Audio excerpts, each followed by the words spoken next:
Alright, everybody. Welcome to the game. If someone would like to give the viewers a rundown of what's happening and what's going on, where we're at in the game, be much appreciated. We will be heading out stealthily on a boat under the cover of darkness at midnight today. Gondar, Padraig, and Bjorn went on a shopping spree at Melura's Oddities in Kalaman. We acquired over half a dozen different items, including two for Bronn, who spent the time while we were shopping at the library in town researching the northern wastes and the city of something. Lost names. I forgot it. Excellent. So our first destination is Wrecker's Edge. Oh, okay. So you do have the information that was the information I thought I forgot to give you. But all right, apparently you guys know that part. Yeah. The map was labeled, but the only one that we know in character is Wrecker's Edge. The rest of it is just barren and unlabeled, as far as our characters know. Indeed. Had you guys finished your shopping? Yes, but we hadn't left the shop. Okay. The last thing we did was paying for stuff. Right. Before we leave there, though, would this guy have any potions of healing instead of just the health potion? No. Okay. Nope. Her shop is oddity. Fortunately, not regular magic items. So the items we got, you just gave us names for all of them, for most of them. Do I need to identify all of these items, or did you just not have like the handouts for them? I know what they do. So do I need to identify them all then? I mean, you're... Second, I gotta take a look at them. What did they... Because I know there was 2 items that I identified, but that was just like the ones that you guys bought for Bronn and the one that Gondar bought. I mean, she did tell you what they do. I think, did she not? Not all of them. Like, she implied what the Ring of Disarm did, but like, I don't know the stats for the Ring of Defense. She told us what the Telescope of True Sight did, but same, don't know the stats. The health potion, no clue what it does. Okay. Yeah, okay. So, I mean, you can identify some of these, but a lot of them are not, like, technically magical. So if you want to spend the time to identify them, I mean, it takes you 11 minutes per item, and you guys got, like, what, damn near 15 items, I think? Yeah, I'll wait. I was just wondering in general, or if I just didn't have the information yet, but play out, see what happens, and I'll find a time to do it after. Sure.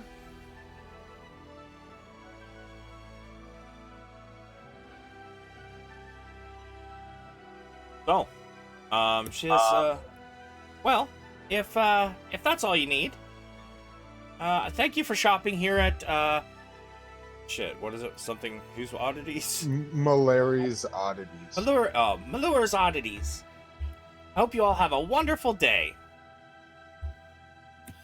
How long did we spend in the shop? Pretty sure after all that haggling and looking around, you're looking at probably a good hour. Okay, so... Or no, I think it was 2 hours. Bronn, how many rolls did you do for your library searching? Ooh, I don't remember. I can look. The notes say you spent 2 hours at the library. Yeah. I think He got I to think the it was too. So he got to the library at 10:30, so he would be done at 12:30. We made it to the shop at 11. Was it that late? Oh, in the morning. It took us a half an hour from in the morning. Okay. the far southeast. The town is like southeast of the docks. Sorry, shop is southeast of the docks. Yes. Book. Well, shall we go find our compatriot Bronn and figure out our next step in preparing for this voyage of ours? Yeah, we might want to track down any other stuff. I would assume we were planning to eat dinner together, but we've still got time before then. I would like to check out the Cartographers Guild. Sure. While it's like open, Yeah, like during business hours. Lead the way.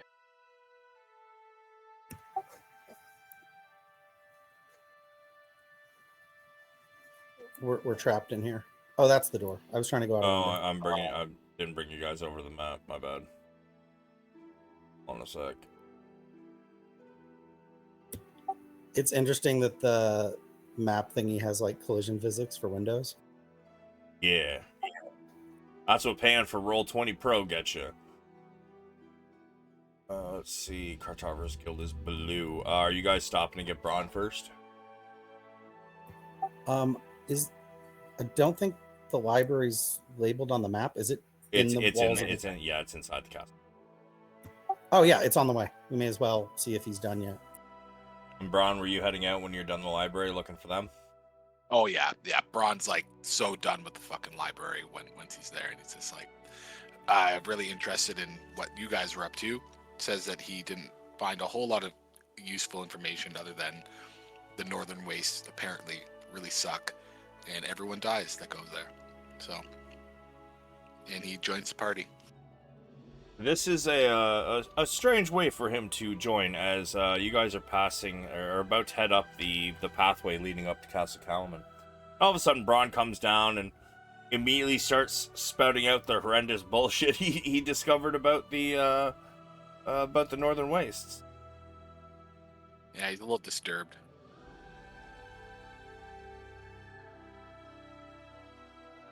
It appears we have our work cut out for us.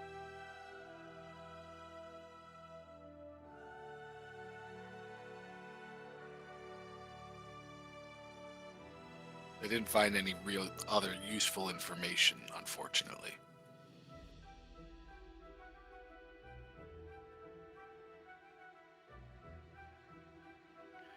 And Bronn is tagging along.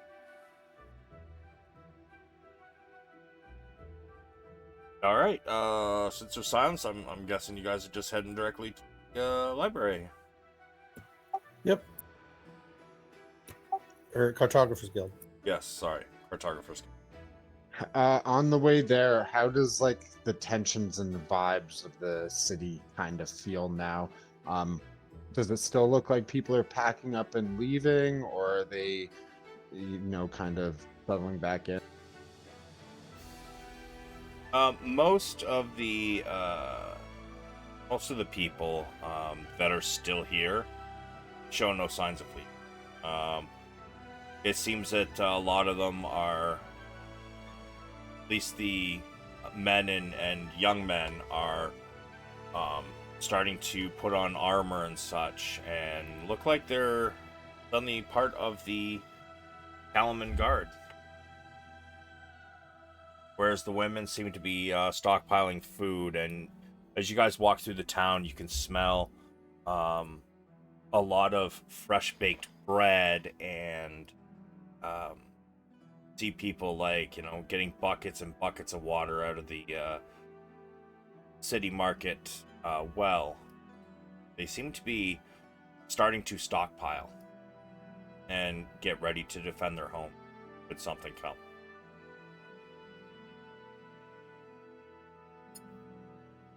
It's good to see that the people that have stayed are falling in and preparing rather than showing fear and panic. It's good to see everyone working together.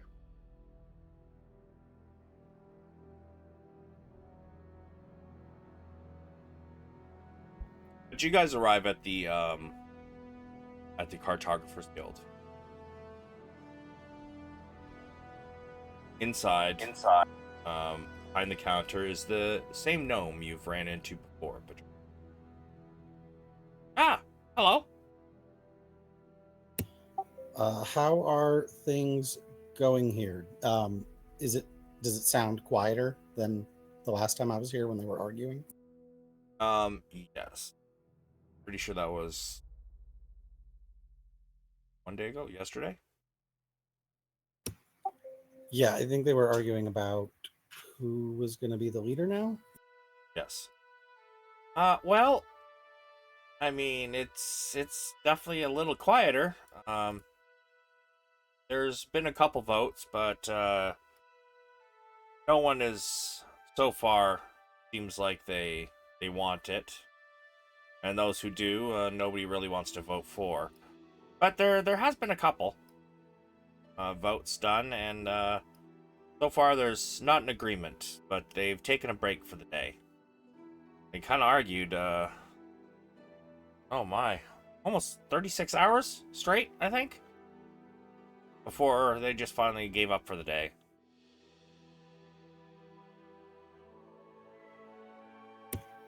Is it that too many people want to be the leader, or nobody does? Well, the people who want it really shouldn't have it, and the people who should be it really don't want it. It's understandable after what happened to the last one. I mean, well, makes sense, right?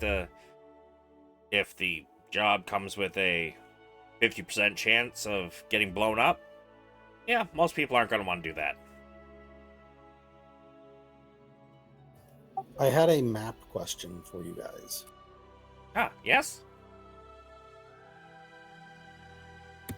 Like player to DM. Our mission's a secret, right? Or like, I don't think she actually specifically said that, so I will let you decide whether you think it's secret or not. because like the whole leaving at night thing, that's so the dragon army doesn't see us, correct? Uh-huh. Can we say that we discussed this on the way there in character, me and the guys, after we picked up Bronn? Sure. So that there's just something I want to say, but I would like to have said it before we got here because it'd be weird to walk out in the middle of a conversation. Yeah. Do you guys think it's okay to talk to them about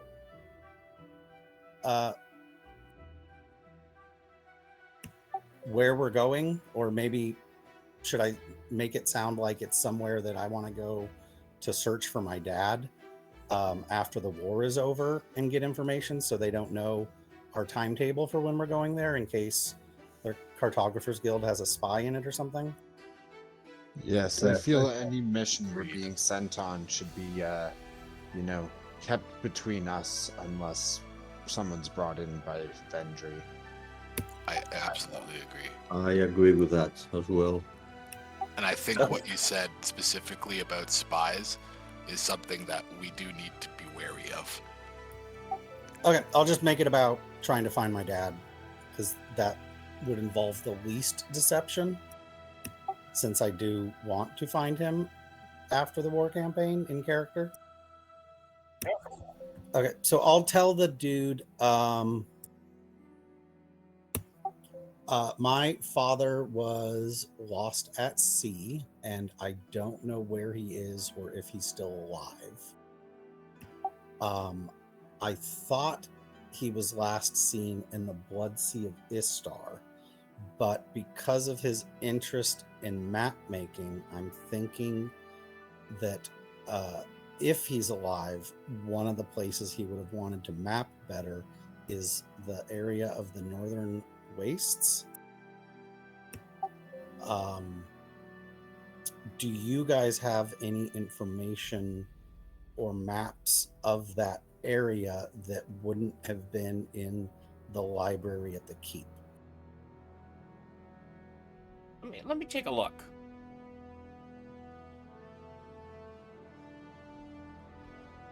So,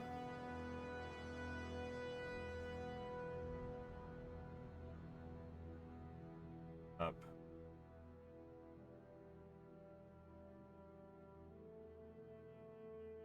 Two.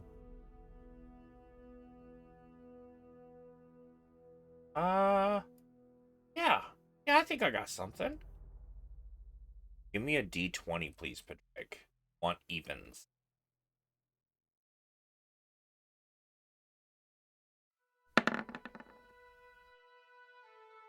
A shitty even, but it's still an even.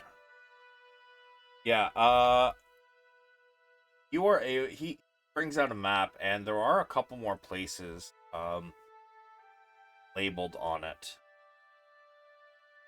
See?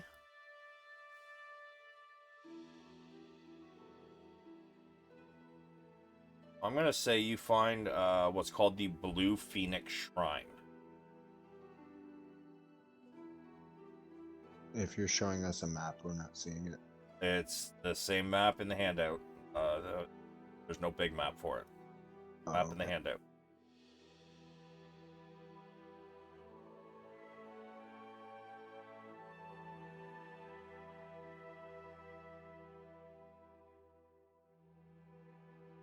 As far as I understand, this used to be a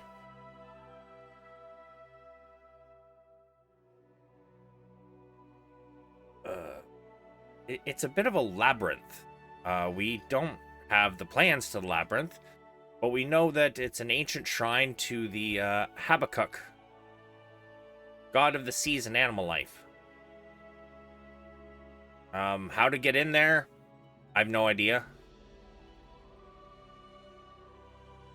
But other than that, we don't have a whole lot up there. It's far too dangerous even for our most adventurous cartographers.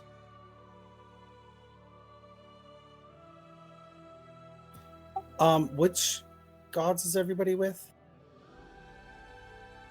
Branchala. Syrian. Syrian too. Yeah, boy. Oh fuck, now that you say gods, I forgot. The other thing I wanted to ask that guy if he had was something that I could use my divine spell. My stupid augury. Was Bedvere Kiri Jolith or Paladine? I honestly don't remember. I feel like it was Paladine. That's Habakkuk's dad.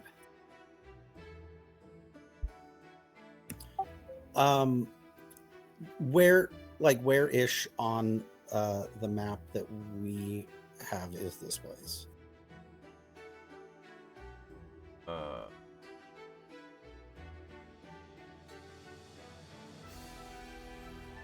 first I gotta find it. I gave you guys a handout, right? Yeah. Oh, there it is. So when I open your Northern Waste map, it's like when I zoom in, it gets so distorted and pixelated. Is there a way to open it where I can actually zoom in and look at things and it doesn't Yeah. go like that? If you click the handout and then it'll let you like click once and it gets a little bit bigger, you can right click it and say open a new tab, and then it goes to a better size, and then you can like use the zoom function of your browser. I've got it That's open. way better. Yeah, I've got it open there, but I can't like do markups on it. I just was gonna remember where any places they tell us are, in case it's relevant when we're up there. Because there's like the mazes on the map, but we don't see those labels in character, and those are really far from Wrecker's Edge.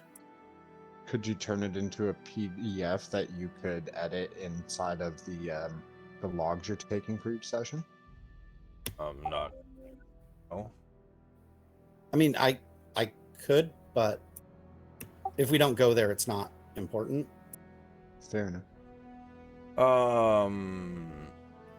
I've also downloaded all the maps he's done as handouts, so they're in a folder on my computer in case I do need to mark them up.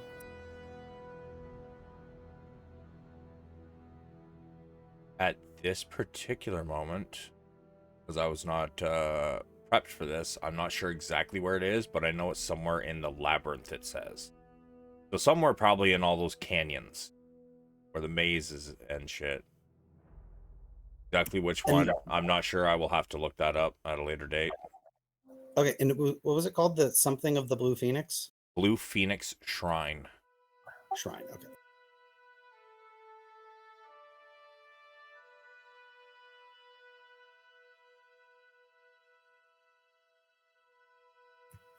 If that's all he knows, I don't have any other questions at this time for him. I don't know if any of the other guys do.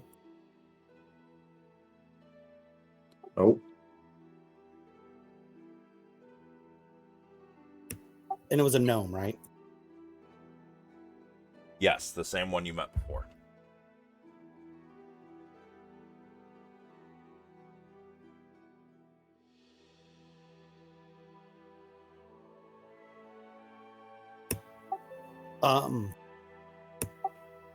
I'll thank him for the information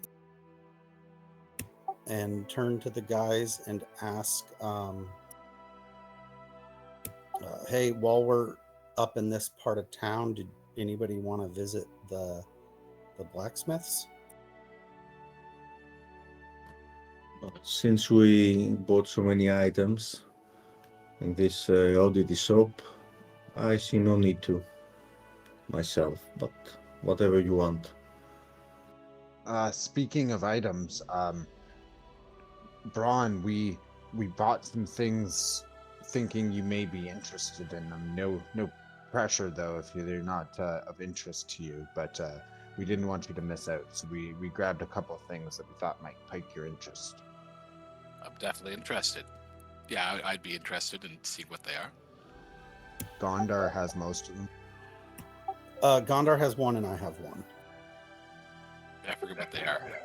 I will hold out the healing rock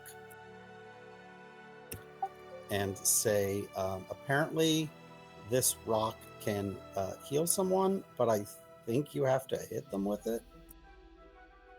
I like that. We did identify that one, so you'd be able to look it up and know what it is. What were its stats again? Didn't it do like 1d4 damage, but heal for more than that or something? If it's like thrown at them? Give me 1 second. I don't think it did damage. I thought it just did 1d4 healing when struck with it. Because I was wondering if it'd be a way to do a ranged heal, but if you just touch the person with it, would it still heal or does it have to be thrown?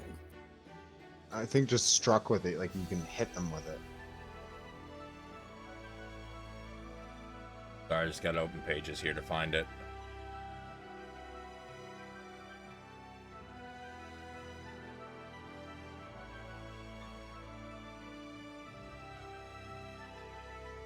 Healing rock.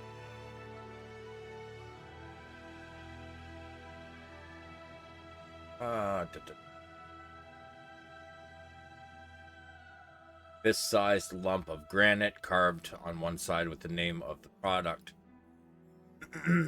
Instruction manual implies that healing is achieved by bludgeoning the patient with it.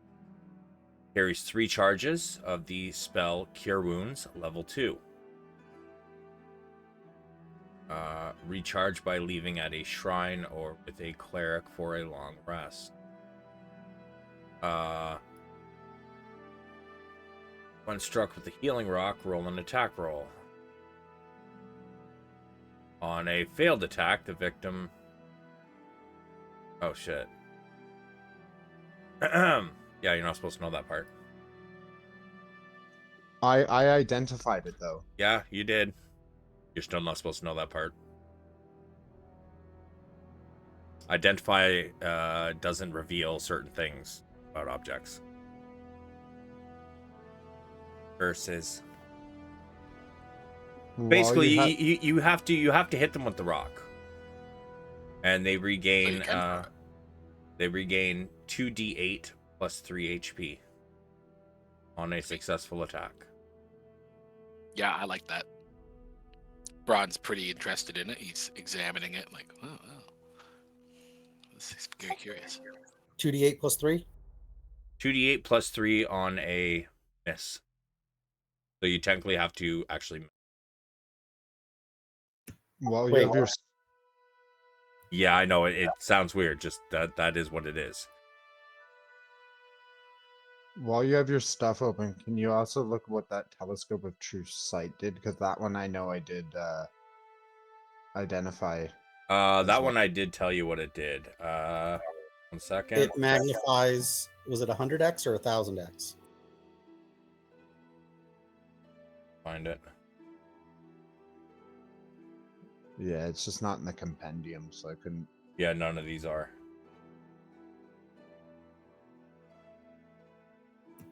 I know it lets you see far. It I let thought you see nobody something bought else, it. too. No, I grabbed it. Did? Yeah, it's in my inventory, and I deducted the gold. I grabbed almost everything that there everybody it else is. didn't want. I do have a list of your items. Didn't see it. Yeah, he even bought the porn. Yeah, you did. I'm always asking for books with pictures.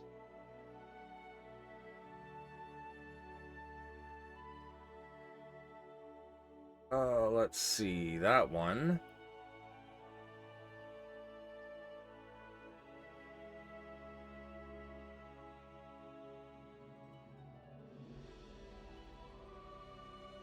All right, so when you look through it, you have true sight.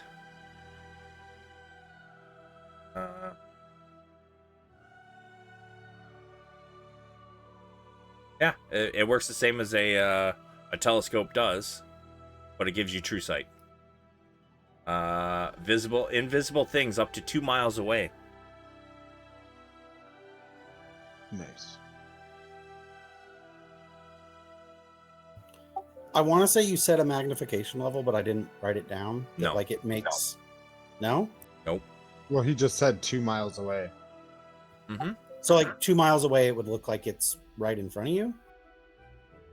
Or would it be like you would just see a super tiny thing that is invisible 2 miles away?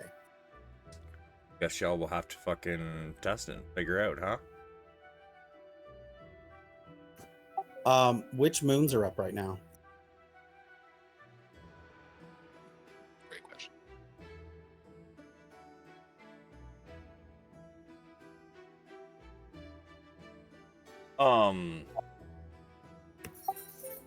Usually, at least one of the moons is always visible at any time of day. Sure. I don't know the rotation of these moons, my guy. I don't think we even put a calendar in this game, did we? Maybe we should.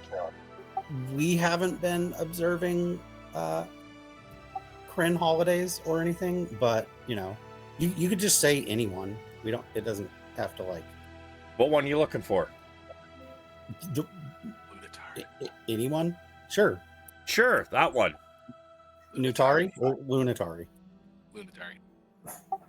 You don't want your moon? That's my moon. Is Lunatari? I thought Lunatari is red. Oh no, you're right. Lunatari is the red one. Yeah. Yeah.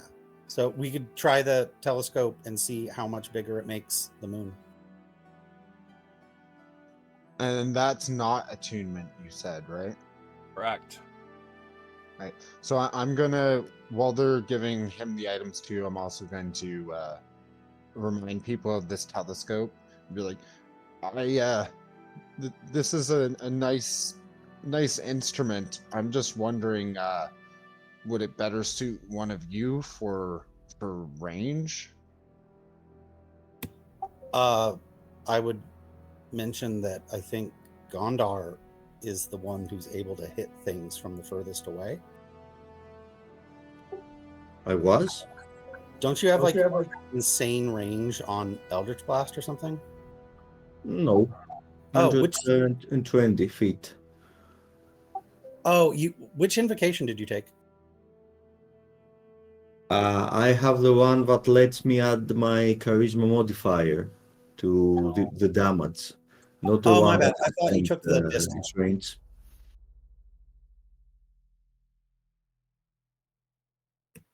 Or Bronn, what's your furthest thing? Oh gosh, it's probably guiding bolt. Let me take a quick look. 60 feet. Yeah, guiding bolt, 120 feet. I have that as well. Like, I have things that can do like major range, but like they're not damage spells. Yeah, I got scorching ray, 120 feet. I think that's my max. 120 is max for most things until you hit high levels, and then you know the huge AoE spells might have like 100 feet or mile or something. Yeah, I just remember Gondar hitting things from decent distance in fights. Yeah, I thought 120 you might- feet.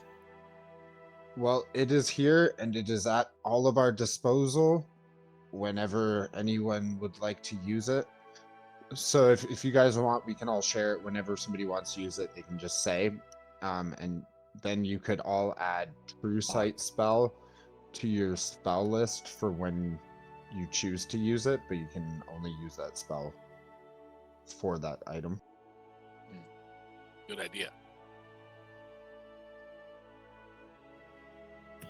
I think we should probably figure out these items before dinner. You said there was another, and Bronn also starts looking into his bag. What did these things set you back? The healing rock was 150, and Gondar got you a helmet for 300. All right. Yeah, I'm not wearing a helmet currently, I think. Outside of... Yeah, he said, where's my hood, so I could definitely wear a helmet. Yeah, it's supposed to protect you from fire and cold as well. Very nice. The I helm of will- Icy Hot. Sorry? The helm of Icy Hot. Helm of cold Back fire is- resistance. Fucking icy hot. Didn't somebody also grab the second ring of defense? I did. Yeah, you each got one, and that's +1 AC, but not +1 saves. So it's like a weaker version of the... What's that ring called? Protection. Protection. Yeah, it's like a weaker version of that. And yeah, It's it doesn't require attunement either. Oh, you said not- it did require attunement before. That's dope. I want to say the only ones that required attunement would probably be the pike and the belt. The belt, the The Book of Burns. I don't think so. Is No, it I don't think book? that one required attunement.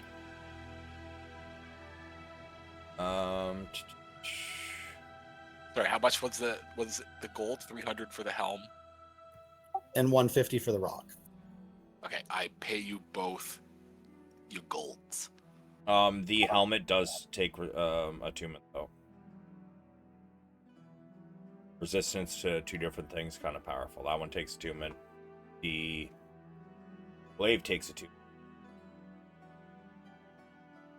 And the healing rock takes attunement.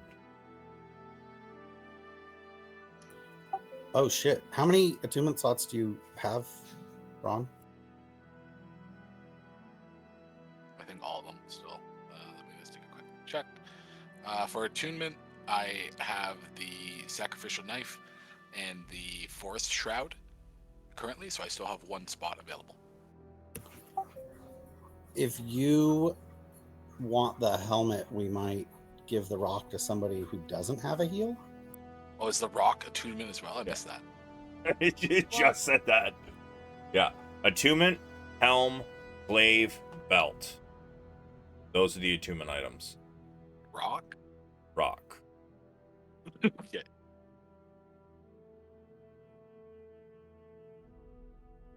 Okay, yeah, so that is correct. I can only take one of them. The sacrificial knife, I haven't used yet, really. I can give me back one spell slot when I sacrifice a creature, which isn't really Bronn's vibe. So he could unattune from that and just keep that situationally in my bag in case we decide that that's something we could need situationally. Well, I can tune to that later if I need it. But yeah, the helm I wouldn't necessarily need if someone else also needed it. The rock I do think is good choice. What does the helm do exactly? Is it just Resistance to cold and fire. Okay, that sounds pretty straightforward to what it is, which is not It bad. does, doesn't it? Yeah. Oh, I don't like the sound. Oh God. I mean, we have time to also try out all these items before, we get on the boat and then possibly go into combat with something we don't understand. So how long did you say this boat ride was?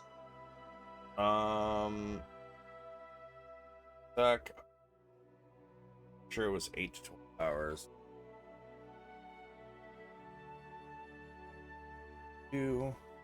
Yeah, so we have time on the boat to get a long rest in. Yeah. Well, while we discuss this and figure out what to do with these items and stuff, why don't we make our way and sit down and eat while we identify and figure out these Try. items. Yeah, correct. I'm down for a late lunch and then a late dinner closer to when we leave.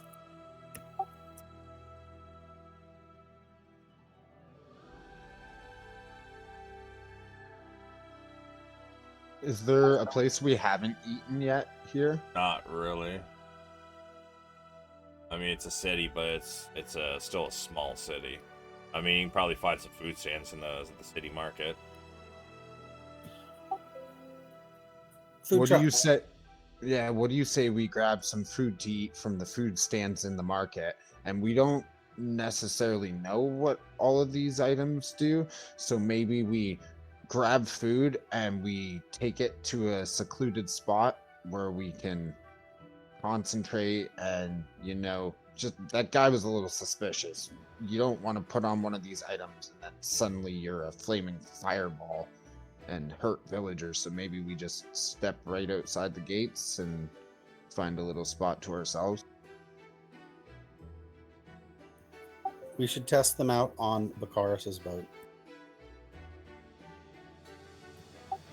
in case something terrible happens. I'm down with that. Do you think it's manned right now?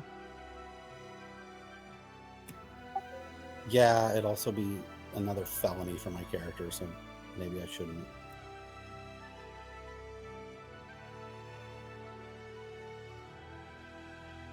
So what are we doing then? Are we sitting down somewhere, or are we grabbing food from a truck and going out? Yeah, let's go to the city market and see what fresh food is available. Or if any is available there. Yeah, it doesn't take you guys long to get there from the Cartographers Guild.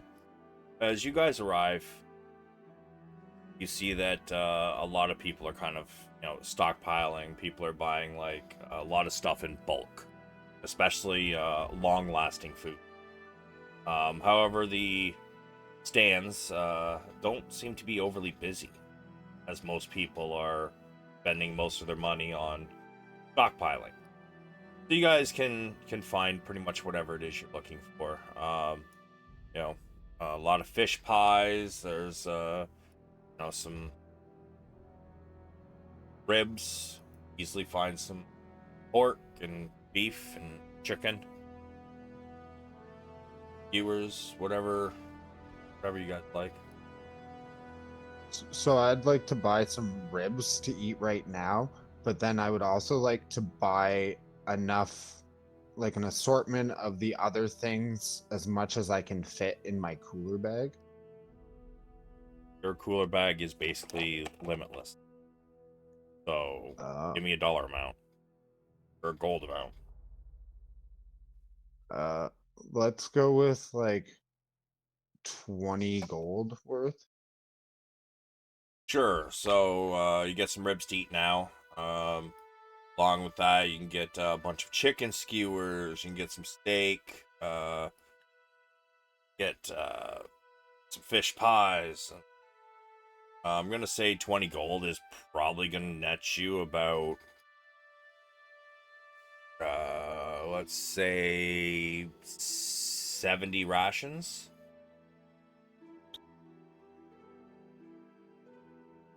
I put it in as rations, not as what it is. Might as well just put it in as rations, my dude.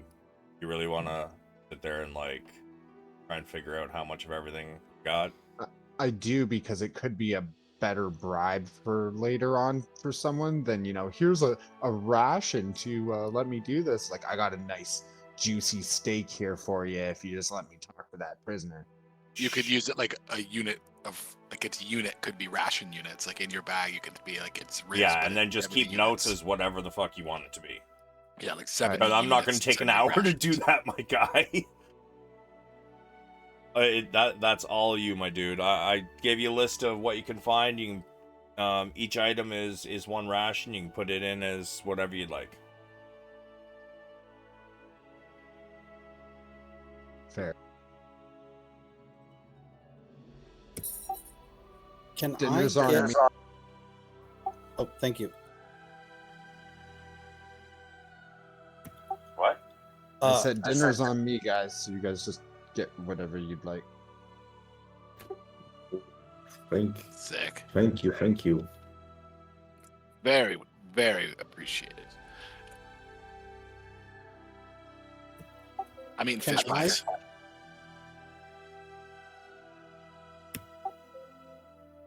Are there adventuring supplies at the market? Sure, what are you looking for? A portable ram.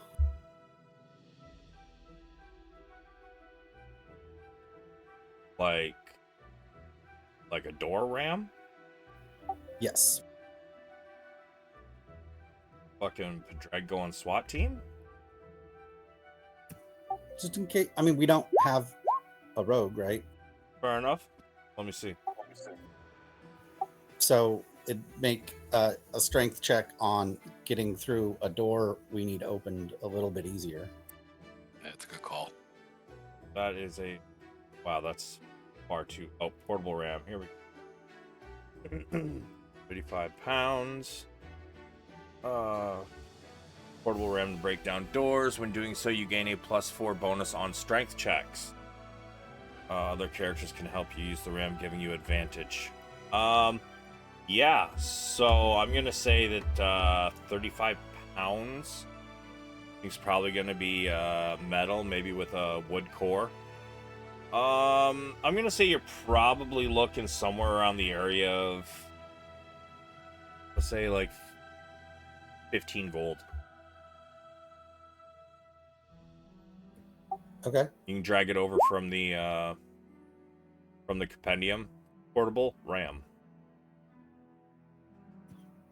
And it's not just like it's not like the size of a caber, like in caber toss. It's like the size a SWAT team would use. Yeah. Closer to that. Okay. So I could fit it in the bag of holding. Yeah. Sweet. Does anybody need rope?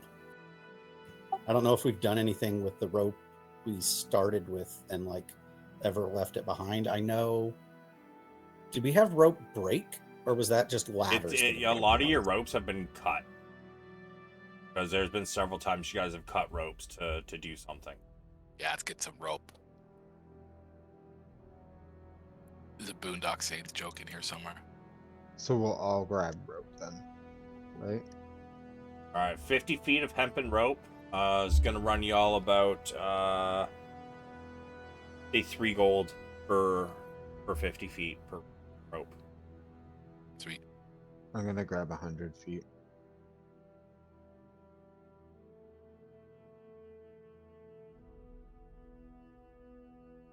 $50 from. Is there rope that's stronger than basic rope? Not in a town like this. You know, you could probably get like kind of like, I don't know if Mithril would do it. Probably do it with Mithril, but you're not going to find something like that here. I don't think you'd have to go to like a big city. Yeah, like Polanthus or Yeah. You know what? Why not? It just so happens that one of them does have one 50-foot length of it's hempen rope, but it has a mithril core. It seems to have like a cord of mithril, and around it is strung the hempen part of the rope. However, this is going to run you about 60 gold. Mithril is not cheap, especially in the how thin they've made it. Actually, you know, wind fibers together. I will get that and the ram. All right. So that's 65 total, I think. 75. 60 gold for the rope. I think I said 60, didn't I? Yeah, I was trying to remember. Was it 14 or 15 for the 60 for ram? the rope and 15 for the ram. Okay, I'll deduct 75.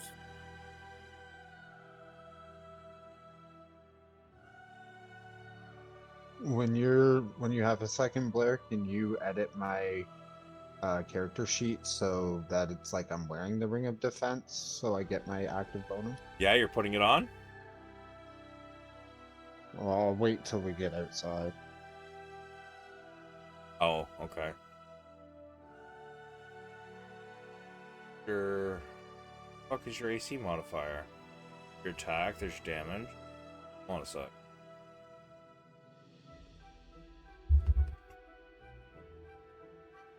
He's really making us not want to put on these goddamn items. Oh, I want you to.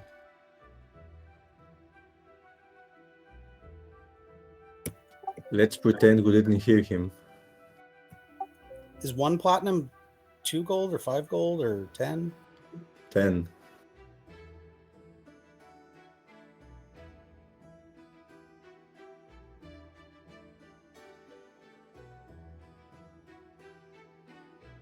Oh, you have to do it through that actual part. It's not just you editing the ring to give it me a +1. Trying to add. You can just add it the global AC modifier. Yeah, that's what I'm trying to find, where the global AC modifier is. Just above the money.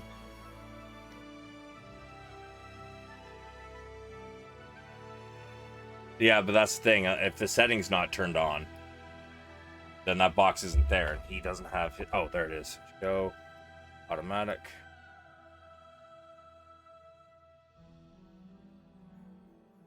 There it is.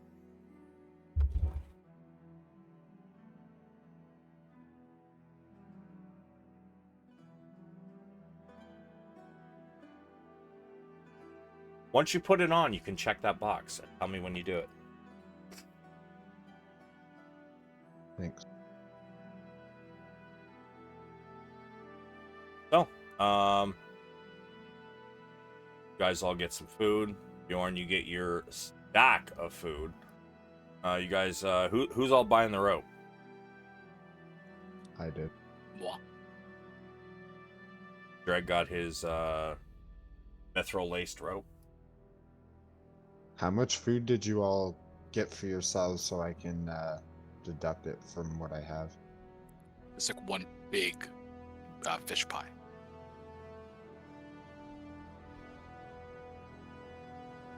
A really big one. We're gonna say one meal is basically 3 silver.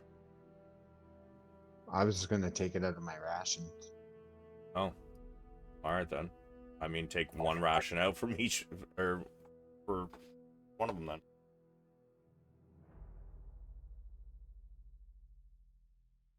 So, as you guys finish up in the market, unless there's anything else.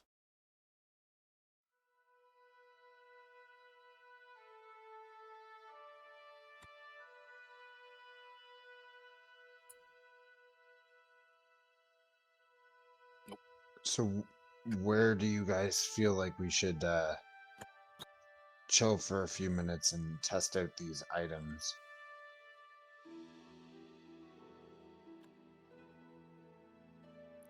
We could go out, check out the old refugee camp, just take a look at what's going on out there in general, and test them out there.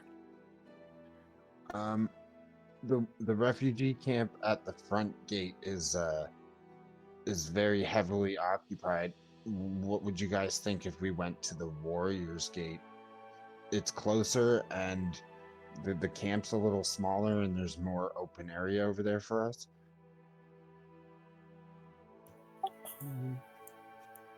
Yeah, it's.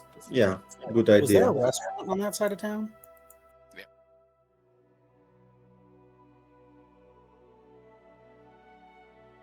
Was there a what? Yeah, Calamari is near-ish there, so we could eat dinner there afterwards, and that keeps us on the side of town where the dock is for leaving on the boat later. Down here, So yeah, he's I talking about. agree with Warriors Gate.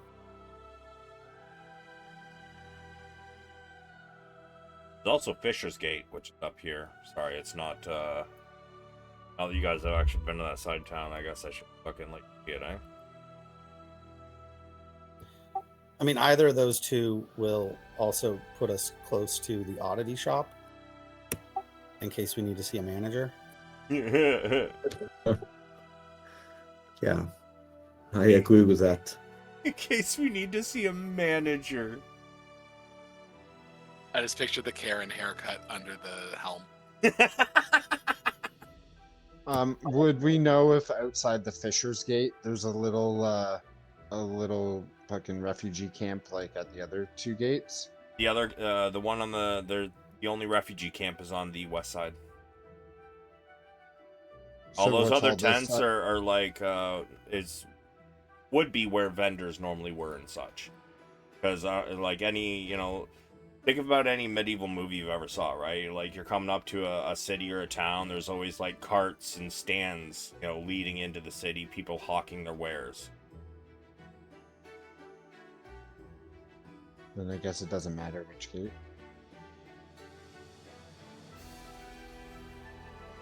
Fisher Warrior, boys. Warrior. Oh yeah. Warrior it is. All right, so I'm gonna say it took you guys like 20 minutes to get from. Sorry, would have taken you guys almost half an hour to get from Oddities over to the Cartographers Guild. Spent like maybe 5 minutes there. Spent a little time in the square, and then another half an hour to get outside of the Warrior Gate. The guards let you It's like pass. They don't seem to be interested in stopping you or giving you any problems, anything like that. You do notice some look of recognition as you guys pass through. In fact, one even kind of gives you a bit of a salute. You guys exit and get away from what little vendors are still outside. Most of them have gone in, so most of this stuff out here isn't actually here. It's all been taken down, and many of the people have either left or headed inside the city. You guys are now in a safe area to test your new wares. What are we testing first, gentlemen? Well, if my memory is correct, I still need to identify most of them. I only identified 2 items while we were in the shop. I would like you to identify my belt. Let's just say I'm going to identify everything that we haven't. So however many items we have minus 2. And while I'm doing that, I'm going to hand Padraig my health potion and ask him.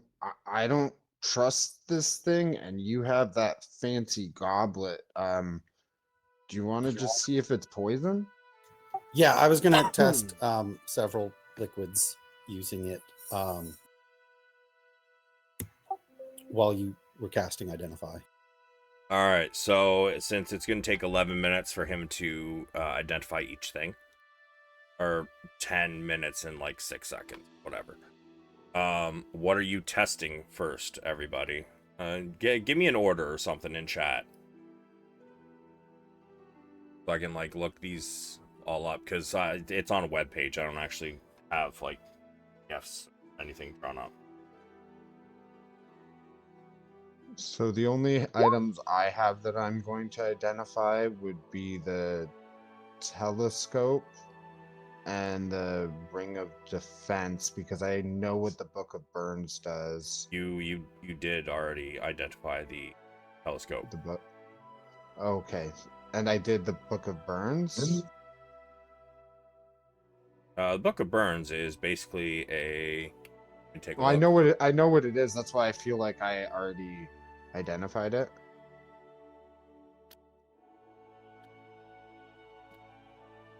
The So Burn I'll do. book.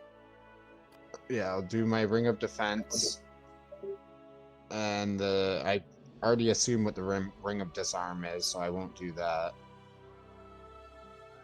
So the Burn book is pretty simple. It looks like a book of filled with absolutely devastating insults written by popular teenage girls. Nice. When you use the Vicious Mockery cantrip, it gives you the ability to cast it if you don't already know it. And the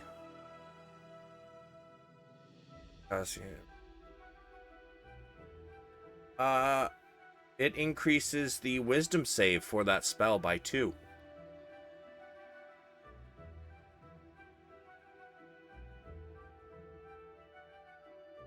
As for the And it's not attunement. nope. Does anybody here not have cantrips? I don't think paladins do. Other than that, I think everybody else does. Right, but I took a feat to get some. Oh, So. fair enough. Then no, Does everybody's got anyone cantrips. here not know Vicious Mockery? Because I have Vicious Mockery, and I also can't read. It's bard only. Yeah, but the book gives you the ability to cast it, and the book isn't bard only, is it? No, it's not. So No, I'm saying you would be the only one in this group to know that.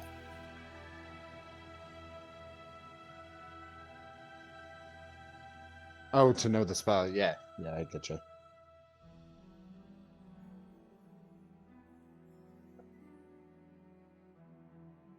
After I'm done identifying everything for everybody, I'll ask the group if anybody wants to use the book.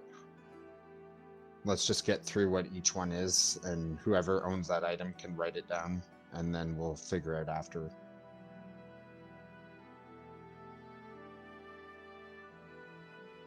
And are you testing these? I mean, Padraig, I know you are. You're testing the liquids in your mug. But is anybody testing the items themselves? Well, I think that most of them we have to attune to before using them. Some of them, yeah. Except from the ring of defense, which I'm putting on. Okay. You're putting it on, huh? Mm-hmm. Okay. Your character sheet real quick. Where's the delete button? What? I'm just kidding. But all right, so you can check mark that.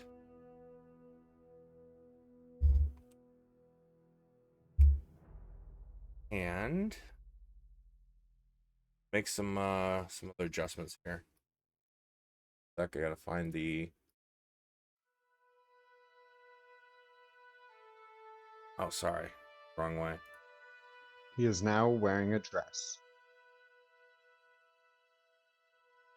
All right. So, oh shit! I'm sorry, I was wrong. The Ring of Defense does require attunement. That's my apologies. I fucked up. I read my thing wrong. I fucking knew it. Okay. I mean, you still put it on. You just won't be able to attune to it until evening. Yeah, but I don't have another slot to attune to. What do you mean? I wouldn't have taken it. Anyway, okay. What else do you have that's attunement? Oh, the wing boots. Yes, and Ring of Warmth. And I have to attune to the pike. Hold on a second. Let me take a look at the pike.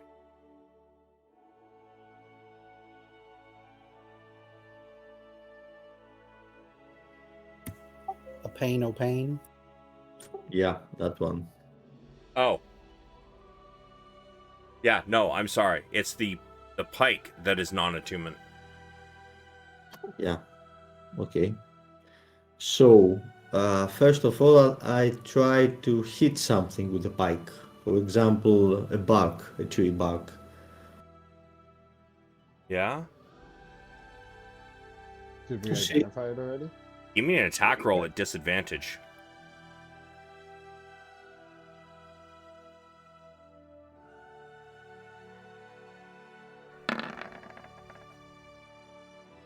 Jesus. Yeah. Yeah, you hit. It even leaves a scorch mark. However, you realize that this is feeling rather unbalanced. It does extra damage, but it's very unwieldy.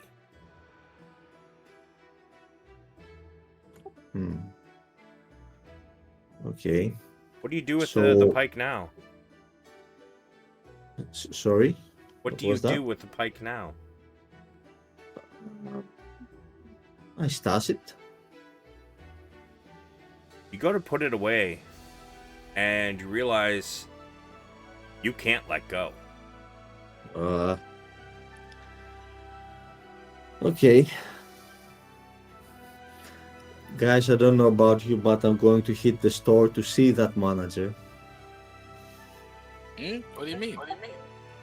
Well, I try to throw that pike away, and it doesn't go away. Oh. And it's not so fine to manipulate. Now you see Gondar kind of like, trying to release it, kind of shake it out of his hand. But it looks like he has a white knuckle grip on it. I look at him. Actually, I'm not going to cast a spell slot. I was going to try something stupid. I'm going to go up and do a medicine check and try to get his hand off and see what's going on. Or check his hand. See if it's glued or something. Yeah, it is not glued. If that I don't like item the was looks a of this. trap, if that item was not what it seems, do you think they all have some kind of weird monkey's paw aspect to them? Well, did you buy this from a reputable dealer? You just said you bought these someone like a nice good shop. Well, he was kind of shady. At least it wasn't a Kender, right? Right. It was. Oh. Well, Anyway, guys, I don't know about you, but I'm going back to the shop. That's racist. Can I look through the telescope? Yeah, sure. Yeah, I'm going to suggest before you go back to the shop that we check the rest of the items. So if we end up with a laundry list of complaints or refund requests, we can knock it all out at the same time. Okay. How's I that won't. health potion? I won't be attuning to anything after that. To anything new, I mean. All right, well, let's see what the bottle of Spanish whiskey does first, shall we? Bottle of Spanish whiskey.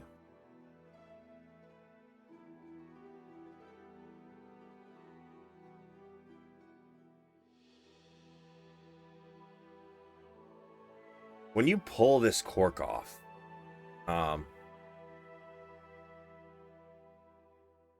it seems to contain a caustic-smelling amber liquid. It has the same kind of scent as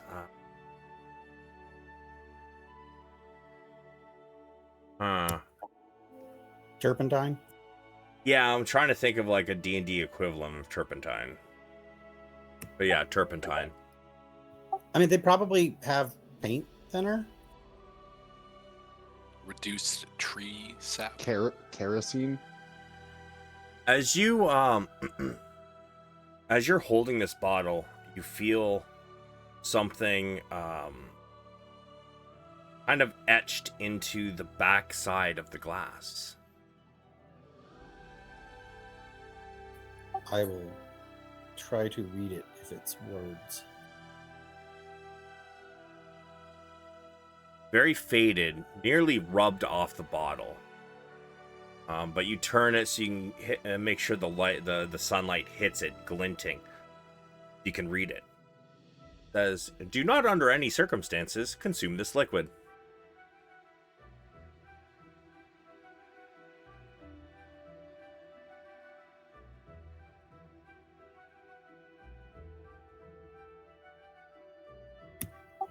But it's not magical in that it could be like identified, right?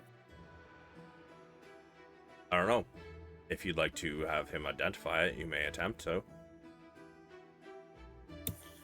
I'll but did it make the poison detect thing go off? Poison? No. Okay, I'll pour it back into the bottle. And Wait, let me read that mug first. What was it called?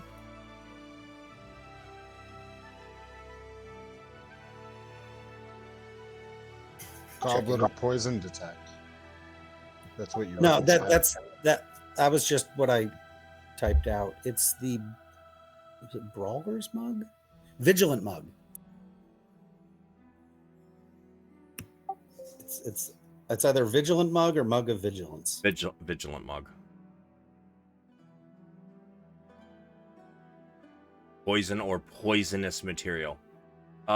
Yes. In fact, the clear eyes, clear blue eyes on the mug turn red.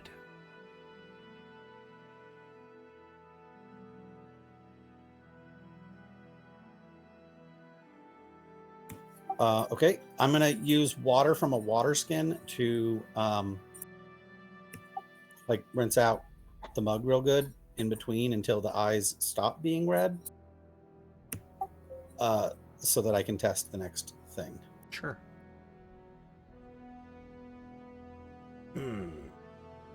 Buckbass tonic wine, huh?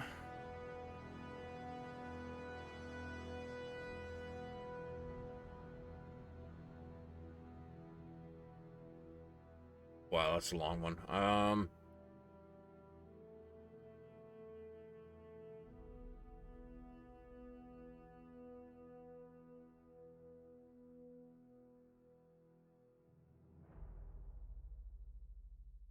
Yeah, when you test it, excuse me, it does not glow red.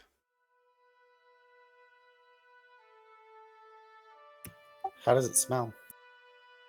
And look. Like a cross between cough syrup and red wine.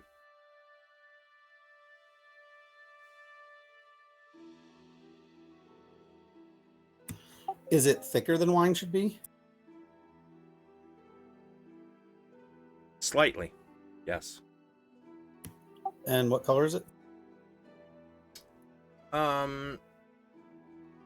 Kind of a lighter red than you would expect from wine, but darker than, like, say, cough syrup.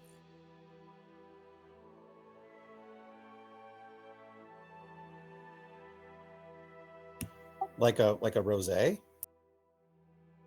Rosé is almost pinkish, isn't it? Yeah. No. Darker than cough syrup, like red cough syrup, but lighter than red wine. So, like, still pretty dark. Just a shade or two lighter than red wine would be. Like red wine that's been adulterated with something? Yeah. Yeah. I'll pour it back in and then test the health potion last.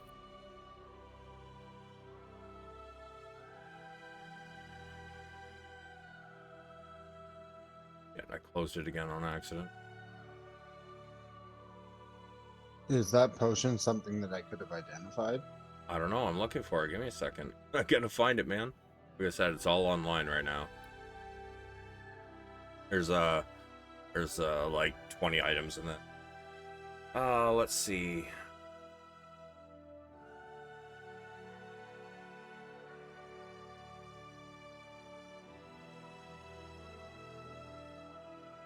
Well, I mean, I assume he's testing all these while you are doing your first identify. Takes 11 minutes. Health potion. The eyes do not light up on your mug.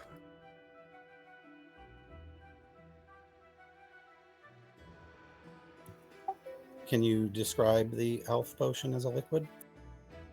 It looks just like a proper health potion. Same color, same thickness.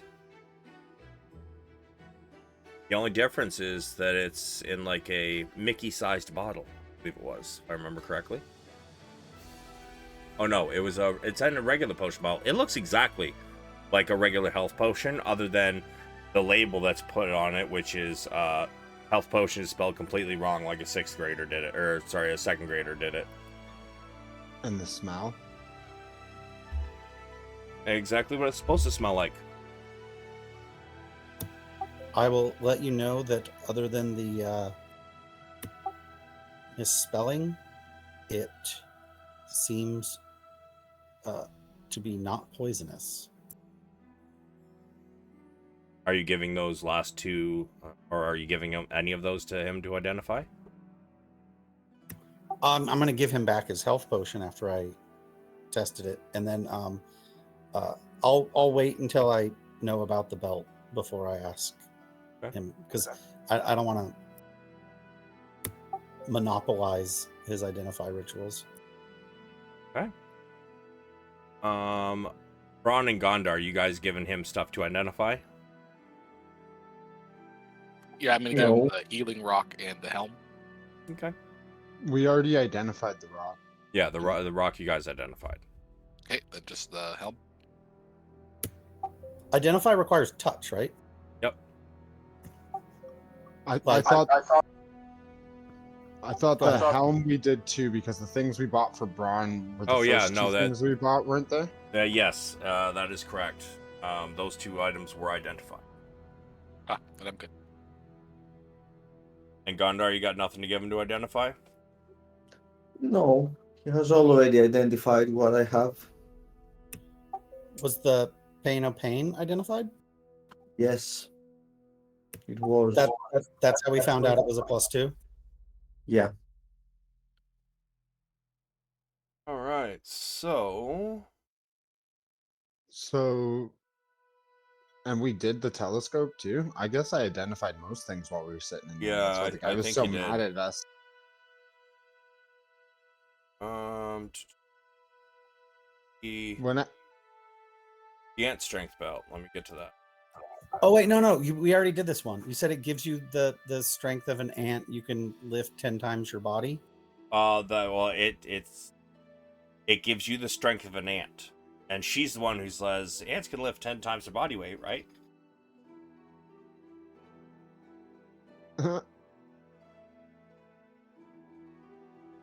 yeah, so we didn't identify that one. That she explained it.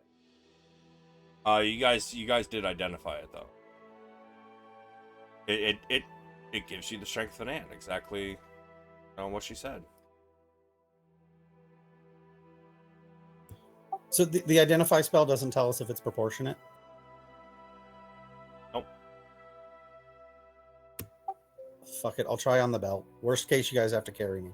I believe that was attunement, yeah? Oh yeah, and we're not gonna be able to tune to anything until Your long rest. So what did I just identify then in this 10-minute span? nothing. I mean, you could identify the bottle of Spanish whiskey because that was the first thing I tested. Well, you were testing that while I was identifying, let's say, the ring of defense, because I didn't actually identify any of the rings. Correct. Ring of defense. Gain 1 AC and 10 movement speed. Holy shit. Wait. Plus 10 movement speed? Yes. Not your movement speed changes to 10. Nope. Gain. Okay. 1 AC and 10 movement speed. Gain. I wonder what the catch is, considering it seems like these items have catches. I'm going to try out this telescope before we march back there and burn their shop down. Your telescope Yeah. works just like a telescope.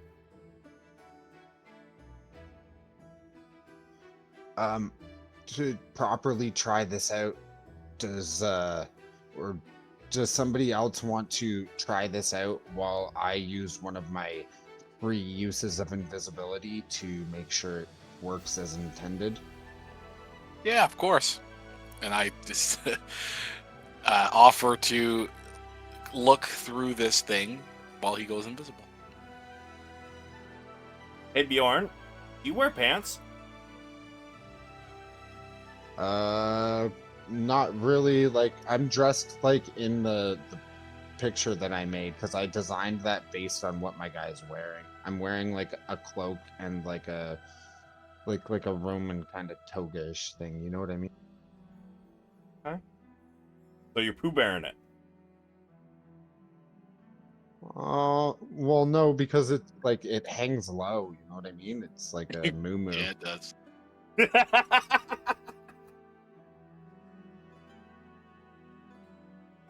Well, this isn't going to be quite as funny then. Yeah, you burn a spell or use your Bandor, whatever. Bandalore. And go invisible. Now, how is he going to know where you are before he looks through so he knows where to aim this at? Well, I didn't. He was already looking at him. Oh, so you're standing right in front of him? Well, I would assume like 5 or 10 feet away. Cool. Bronn, Yes. pull up this telescope.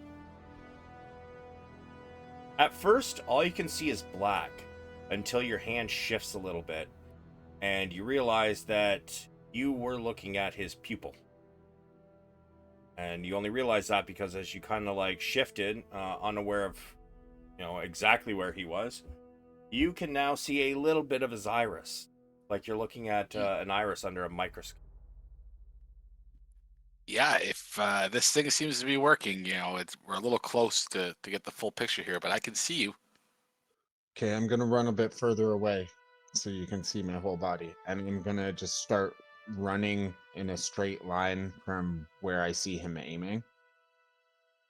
Sure. Yeah, and I just keep telling him to keep going. until I see him, which might take him a while considering this is a telescope.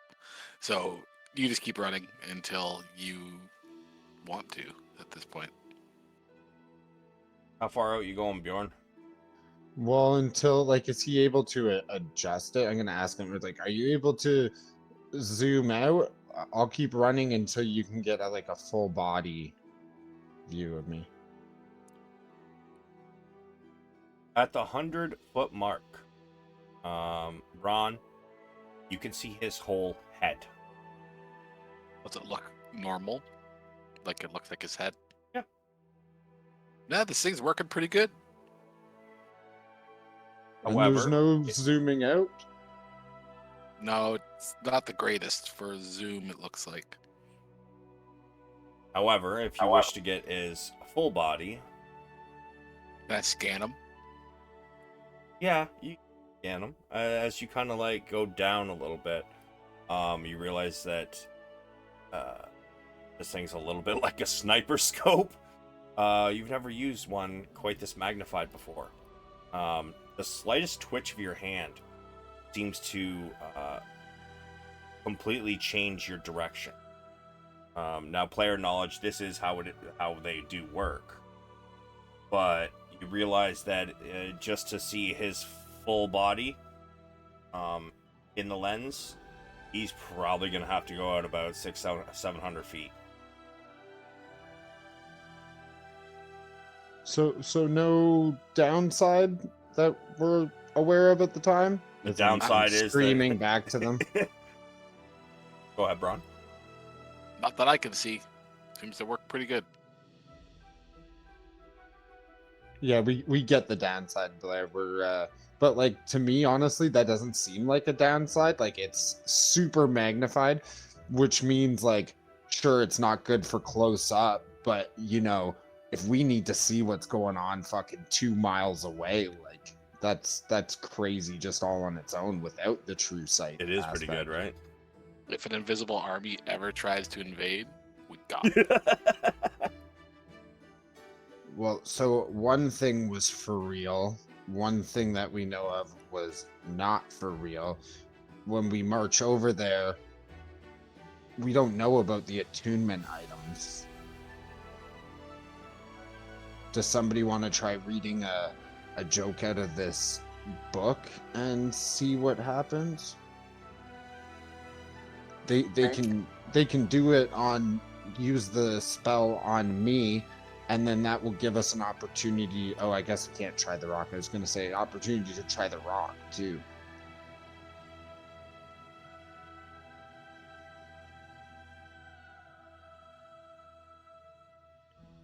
Anybody want to try this book?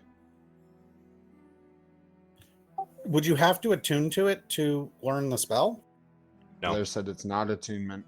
You just read a thing out of it and it uses vicious mockery. I'll try it. Okay. You flip through the pages.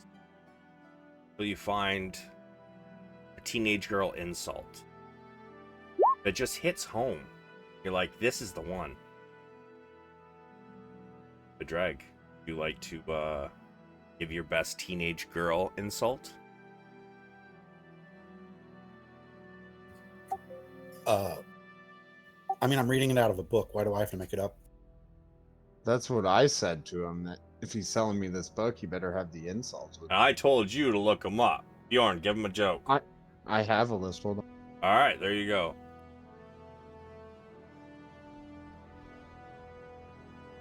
Just paste it into chat.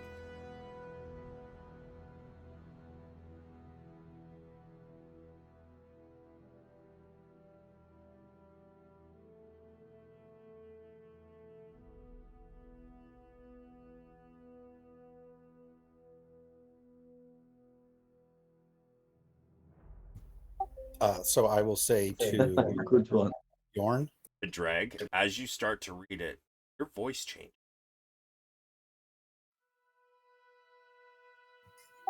okay. Sound like a teenage girl. Go ahead. Sir, I would insult you, but I'm afraid Mother Nature has beaten me to the punch. All right, now Wisdom saving throw. What's your spell Not save? yet. Not yet. Padraig, I need you to roll me a d4, please.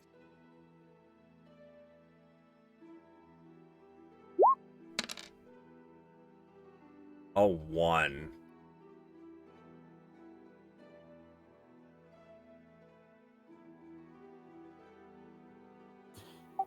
Where are you in relation to me, Bjorn?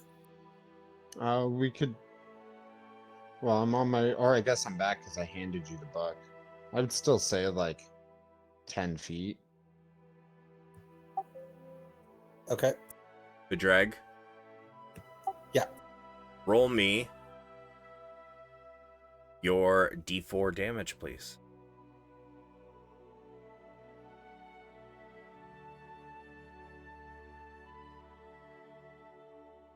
Is it 2d4? Because I'm 5th level. Right. Yep. 2d4.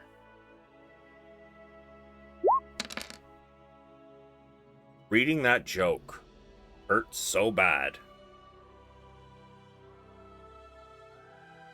You get a headache and your nose starts to bleed as you take 4d4. Or sorry, 4 damage. That's me? Yep. So it didn't even hurt me at all. I mean, it would have if you didn't roll a 1. Is there a save against it? Nope. Not when you do it to yourself. Do you exclaim or make it known that hurt you? I mean, my nose starts bleeding. The other part that she did tell you, or that you identified where it increases the wisdom save by 2, is correct. If that first d4 is rolled 2 or higher.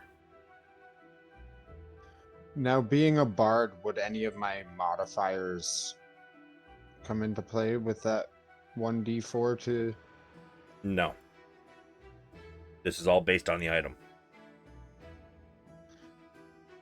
Can I want to try it too.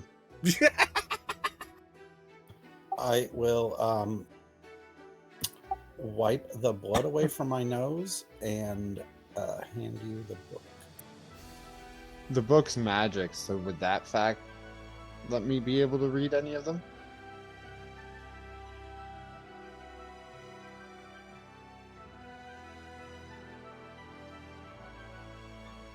Give me, let's go with a d20. Want evens.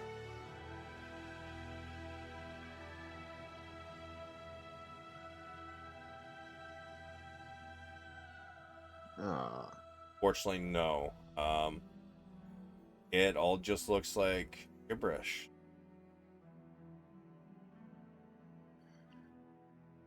Well, to be fair, I don't know if I can even be mad about the book because, like, I kind of knew beforehand that it wasn't as it seems. And I still chose to buy it because it's interesting.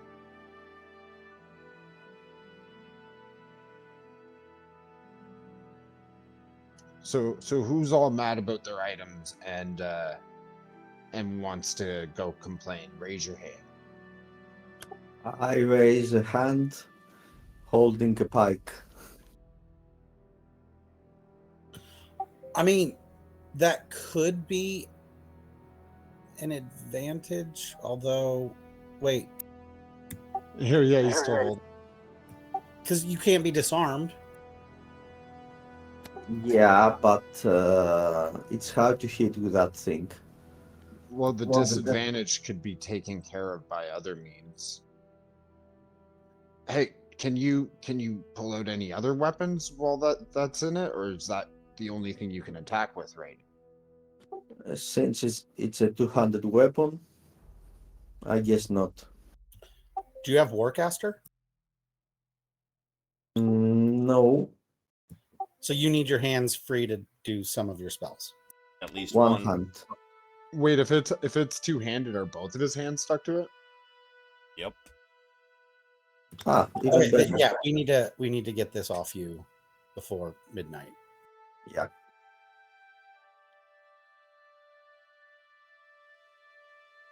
Any ideas? Apart Counter from spell wouldn't help there, would it? 'Cause he's not No. casting a spell. Dispel magic. I don't have it prepped. okay, I don't have it. can I think about a solution? Perhaps with an Arcana check. Sure. Bronn, would you like to help him?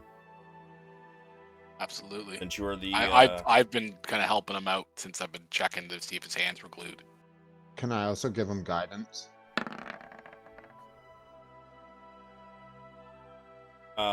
so you would have a advantage on that, so it's a 14. And then guidance? Because I said it before you rolled. It's not gonna matter. He got what he needed. You are, between the two of you, you are pretty sure that this is a cursed item. Yeah, I hate to say it, man. I think this is cursed. So we need to remove care spell. Yeah. Which I As also have. It's not prepped. Okay. So whenever you're ready, I don't know. Do you want to check the other items?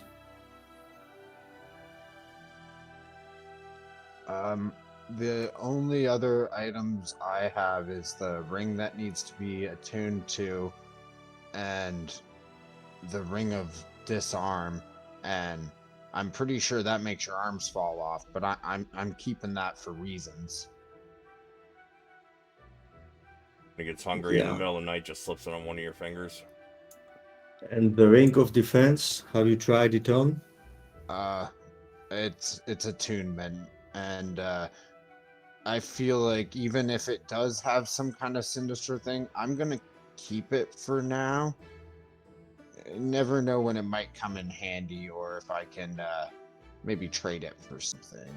You never know. What level is remove curse? 3. And dispel magic is second, right? Yes. 3 also. Oh, is it 3 as We well? could- We could try to find someone in town that knows it, which would take less time than him changing the spells he has prepared. Well, But it's going to cost like a decent amount of gold. let's go to the shop first and see if they have a suggestion with the ultimatum that you get this out of his hand, or it's going to be embedded in your stomach. Yeah, they sold a cursed item. I mean, just start swinging around the shop, threaten to go ham on the inside of the store. I guess we won't be able to find him. That's my. That's what I fear now. But anyway, let's try. And I'm heading to the store, to Milara's Oddities. This person might work for the Dragon Army. Swatch, I think your microphone might have switched to a different microphone. Something got crackly and very loud. Do you think that we need to go in with an air of authority? I could disguise myself as the Marshal or Baccharis.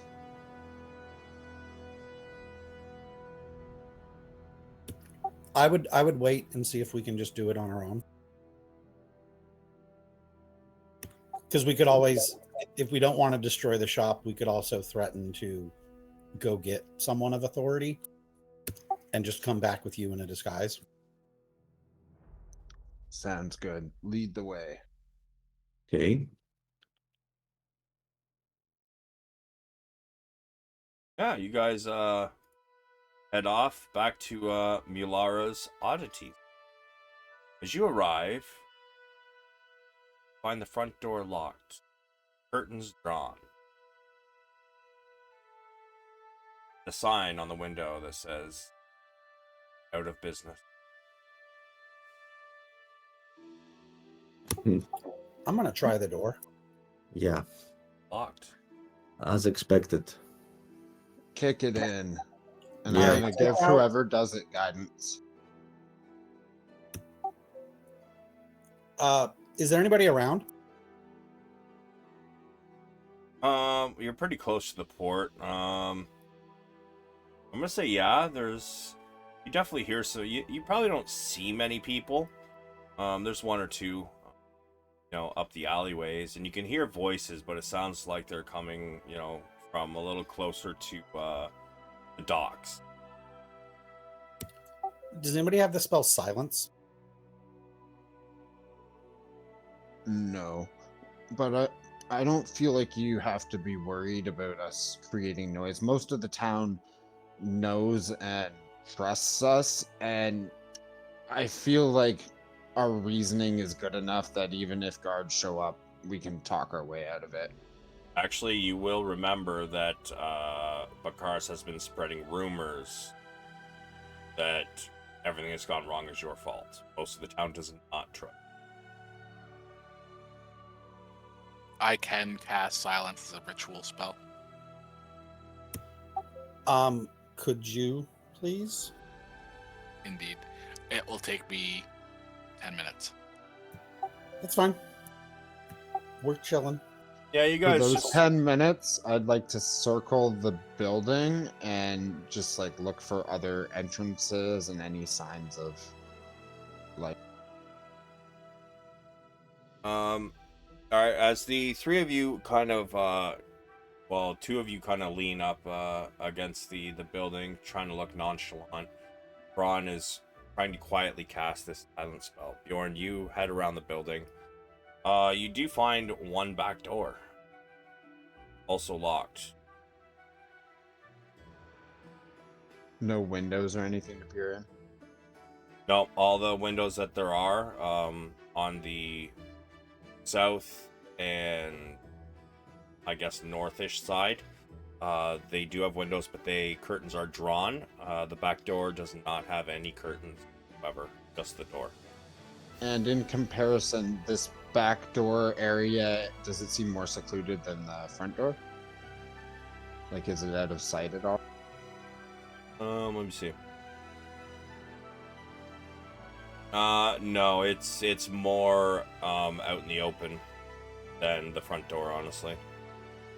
Actually, I guess if it's right here, there really is only two points. Yeah, I guess it's probably a little more secluded, yeah. Alright, well, I'll walk back to them and let them know that maybe it'd be better to kick in the back door. It's only got two vantage points of sight that we could block off. Mechanically, can you move while you're ritual casting? No. I could stop and start again. That is Well, true. so could you ritual cast something on a boat Hell yeah. if the boat was moving? Mhm. So can I pick him up and carry him to the back of the building? Well, it says a 20-foot radius of a point of your choosing within 120 feet. So, You have to be able to see it, though. I have to like cast a spell, and it takes me 10 minutes of like a ritual in one place. So I could cast it on a moving boat, but I'd be in one place like moving. So if I had enough plywood, then you could carry me on plywood maybe. But I think I would just have to stop and start the spell again. Yeah. What if I levitated him? No. So how long is the building though? Like, is the building more than 20 feet? Like, if he cast it on the center of the building, He can't see it. He has to be able to see it. I have to redraw my pentagram.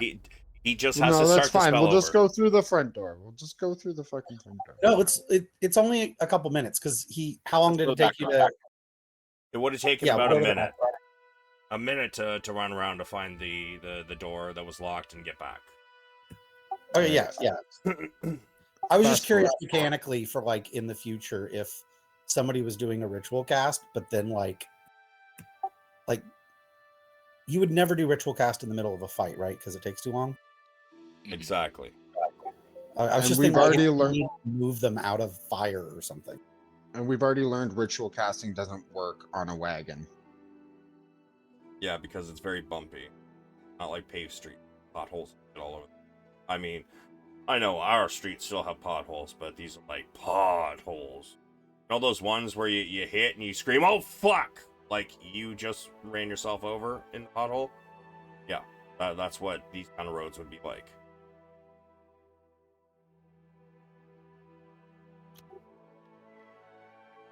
Are there any windows? There are. Yeah, All the he already curtains are said that. drawn. So once we move to the back, while he is ritual casting silence, I would like to ritual cast Gift of Luck on myself. Sure. We should all have luck from the previous session. It I hasn't used been- two. I used 2 of 3 at that shop. Oh, okay. Does anybody know the spell Darkness? The what spell? Darkness? Yes. Prepared though. Yes, but if I cast it, you won't be able to see anything at all as well. And if he can't see, he can't cast a spell. And Mhm. we're guys, we're thinking way too much into this. Really? Yeah. are. Let's just kick this door in. Yes, I agree. No, I'm saying it would work though because the duration is 10 minutes of silence. So if silence is cast first, then you could do darkness. I don't know about you, but if I'm a villager and I'm walking by an alley and I see a big cloud of fucking darkness, I'm running right to the goddamn guards. Yes, me too. Remember, we Okay. are the guards. Yeah, they Yeah, like you- saluted us just a So, few guys, minutes I ago. know Let's people wait. don't like us, though. Let's Yeah, wait. we are the fucking guards, bro. Let's wait for a moment where nobody's around and kick the back door open. Okay, so After are we the using spell is silence? cast- Yeah. Yeah. All right, you cast silence. You guys wait for the 10 minutes, and all of a sudden there is no sound. The only sound you guys can hear is the ringing in your ears of utter silence. I'm gonna hold up one finger to the guys and then pull out the portable ram. Bjorn's not used to silence, and it's weirding him out, and he's like trying to strum his strings because it's freaking him out. Yeah, you go to strum your strings, and unfortunately, no sound comes. But you look up and see Padraig pulling a large portable ram out of his bag of holding. I want to check if the coast is clear. You look around. You don't hear anybody coming. Apparently, you don't see anybody. Bam. All right, give me your athletics +4.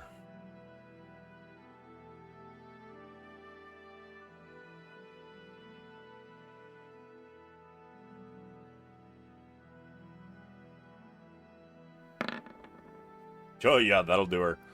The door comes straight off the hinges although you can't hear it. Imagine the sound of it cracking and just collapsing, landing would be very loudly inside the shop as it slams to the ground. I'm gonna put the ram away and get my weapon and my shield out, Sure. I rush in as quick as possible. and I'll follow once I'm rearmed. Yeah, Okay. I'm getting in as well. Inside the shop is dark. I will switch you guys over to the map. Once I remember where the fuck it is. Oh, sick! It's a cantrip.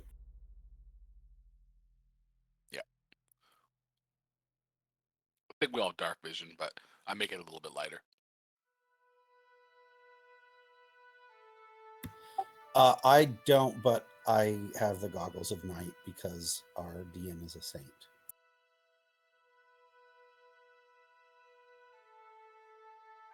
Fuck. Did I completely lose all of my Kalaman maps all of a sudden? Oh, wait, no, here it is. They're in the folder called New Folder. I at first I love this folder system, but then like I can't find where anything fucking is. All right. So,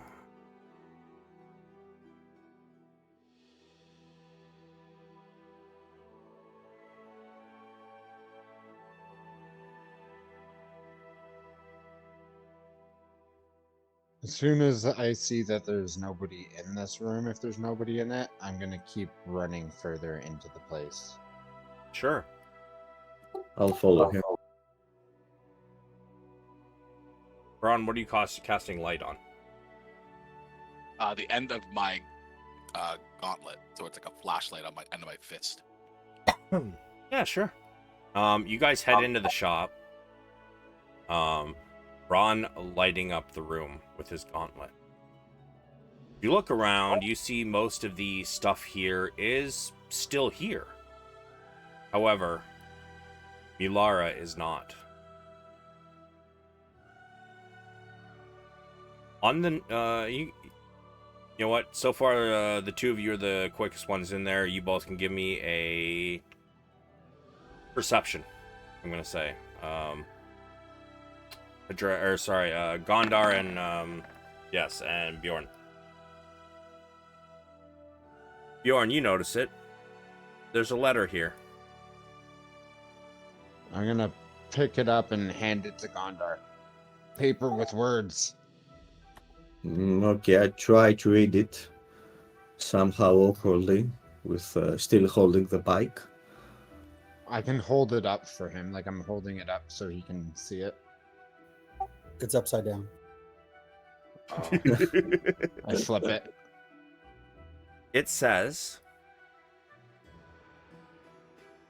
I'm sorry you weren't happy with your purchases. Unfortunately, that was my last active business for the next little while.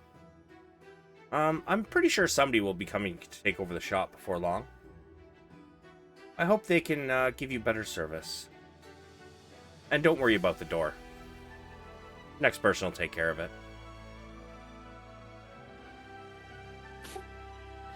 Yeah. Huh. Okay, let's make a note of that creature, of that person, and we'll happen to find him at some They point. say somebody else is coming to take over the shop. How would they know that? Unless they're like working with him. I personally say we claim this property for restitutions. Of course, we are. We can't let another charlatan take over this shop and steal money from these kind folk of Palaman. Can I insight check the note to see if it's like sincere, like they actually mean that they have someone coming to do this, or if I think they're just being willy-nilly? I'm gonna say you can't really insight check an anonymous or an inanimate More- object. More from what I meant is more knowing that a Kender wrote this and what we've been swindled. Do we feel like this is a deception? The note. I'm gonna let you decide that for yourself. That one's not gonna really take a role. That's up to how your character would feel about it. Yeah, So I'm Bronn feels trying. like this is a crock of shit, and that this person's just out, and they're just like, yeah, see you later. I'm trying to see whether there are any tracks from his bench where we last saw him to anywhere. To the door.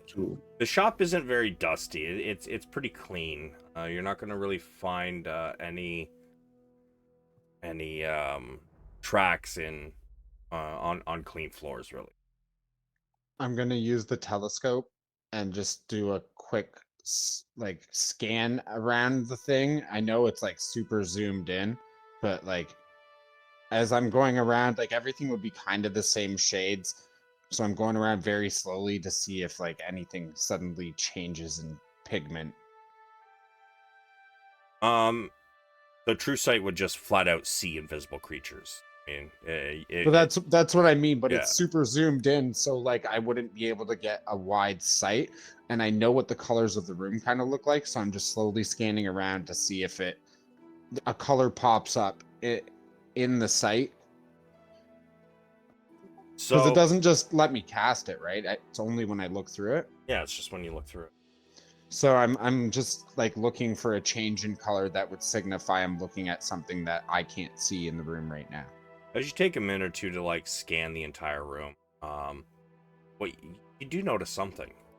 Some of these tables are extremely well made. You can see the grains. This is wood you would love, when you were like a regular bear. You would have loved to scratch your back again. That's all. That's That is all you saw. Would you hate me if I cast Detect Magic in here? Sure, go ahead. While he's doing that, I'm scratching my back on the tables. Player to player group, would you guys hate me if I cast Detect Magic in here? Please do. And I'm trying to search for any possible hidden doors or trapdoors, anything like that. With this 10-foot pike in your hands, that's gonna be fun. All right. Okay. Yeah, I just wanted to check first because it might make this take a long time. I'm in this room. I just want to like look around, and do I hear myself breathing? Pass it on the door, and you're what, 20 feet, right? That's a silent spell. 20-foot radius. Because I don't know if the So right now, 99 or about 90% of the room you are in, it will be considered inside the silence. A good chunk of pretty much this entire area. so like if I'm in the thing of silence, I can't hear anything inside the silence. But like Well, if they were outside of it and he read that letter out loud, You cannot would hear I it. No, that? you can't Okay. hear anything that. If you're inside of it, you are immune to thunder damage. Creatures are deafened while they are entirely inside of it. But wait, are you still concentrating on the spell after we've broken the door down and marched in here?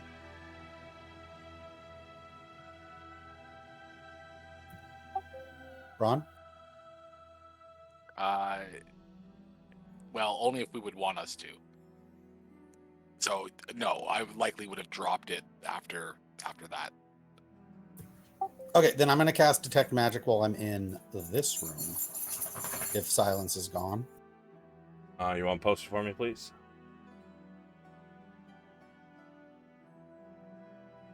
Even if a bunch of things are magical, we know already that they're not all what they seem.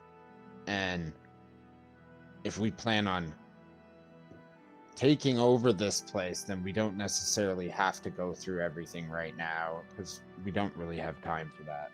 We need to worry about getting this thing out of his hand before we go on our journey. This area over here, nothing is glowing. Or sorry, the crates in the middle of the room, nothing seems to be glowing. And these first couple crates over here. However, the crates themselves don't seem to be glowing, but you can tell that there's something magical in there, in all of these crates.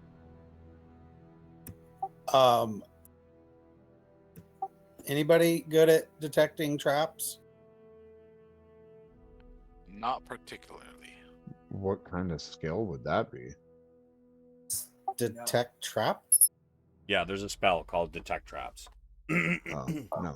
Oh, or just what is it? Find traps, I think. No, isn't there a ability like? Yeah, there's also a skill. Thieves' tools are best for it. You could do investigation. That's about it. Actually, sorry, investigation or arcana. So who's good at that? I'm here if you need to intimidate the trap. I'm saying this while I'm looking under this rug. I'm good with the arcane, but realistically, I'm not going to be a specialist at finding traps, but we can certainly give it a shot. See if there's any sigils or anything around. I could aid you if you don't feel confident. I could give you my guidance to make you a little more confident. Yes, of course. Please. So I'll go over to him and cast guidance on him right before he does it. So Gondar, you said you were looking for traps and secret doors and shit in this room. Yes. You do not find any.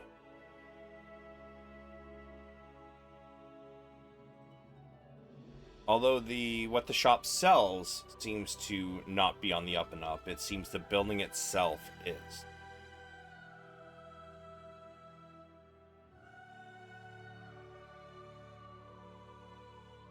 I'm gonna point to the 2 crates that I detected magic on or in. It's these 2 don't. Everything else does. Like these 2 crates here don't have any magic, but and these ones you're standing on, but the rest from like this corner all the way up around here do have magic. Well, before you try to open any of them, investigate all of them for traps, and if you do find a trap or traps, then we'll handle that after. But I say we just check everything in here for traps first.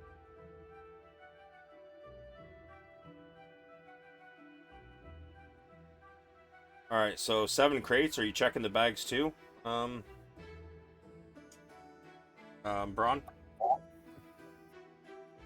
Yes. Is it all the same school of magic, or is it different schools? Different school. What are they? Fucking all of them, bro. There's like 100 items in here.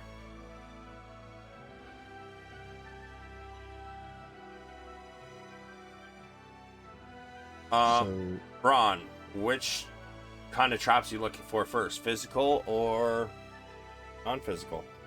Non-physical looking, starting for any sigils or... All right, 10 Arcanas. Can I help him? are you at disadvantage or advantage? You get 1d4 added to it as well. Oh, hold on. Let me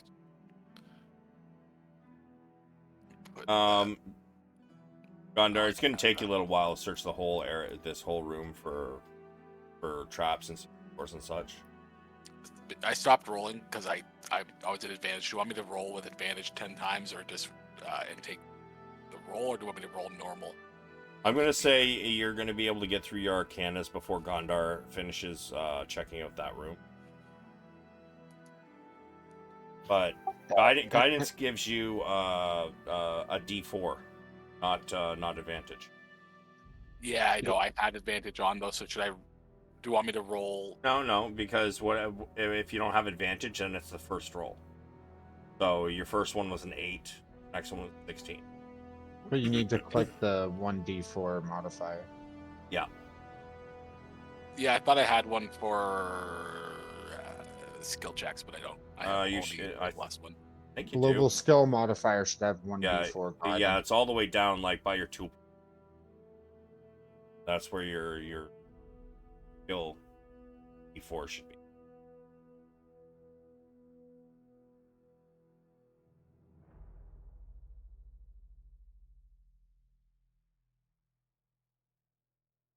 Yeah, added that shit in.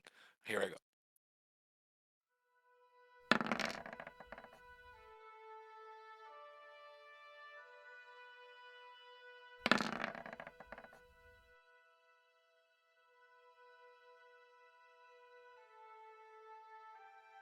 And one more.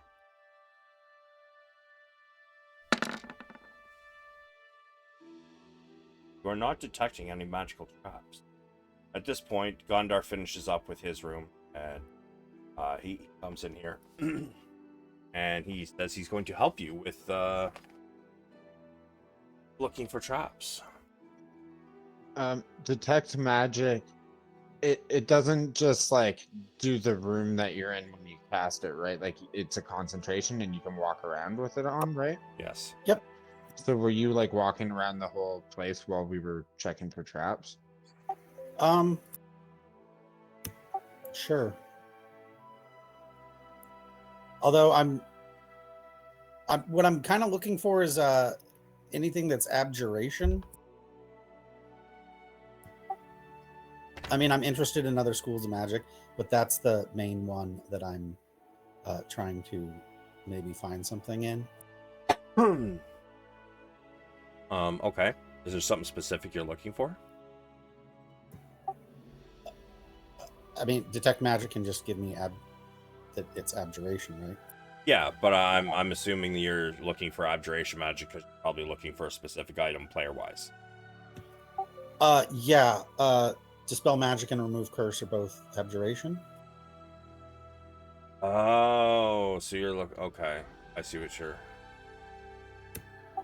And we're in a place where fucking almost everything glows with magic. Mm-hmm. So you do find several abjuration items.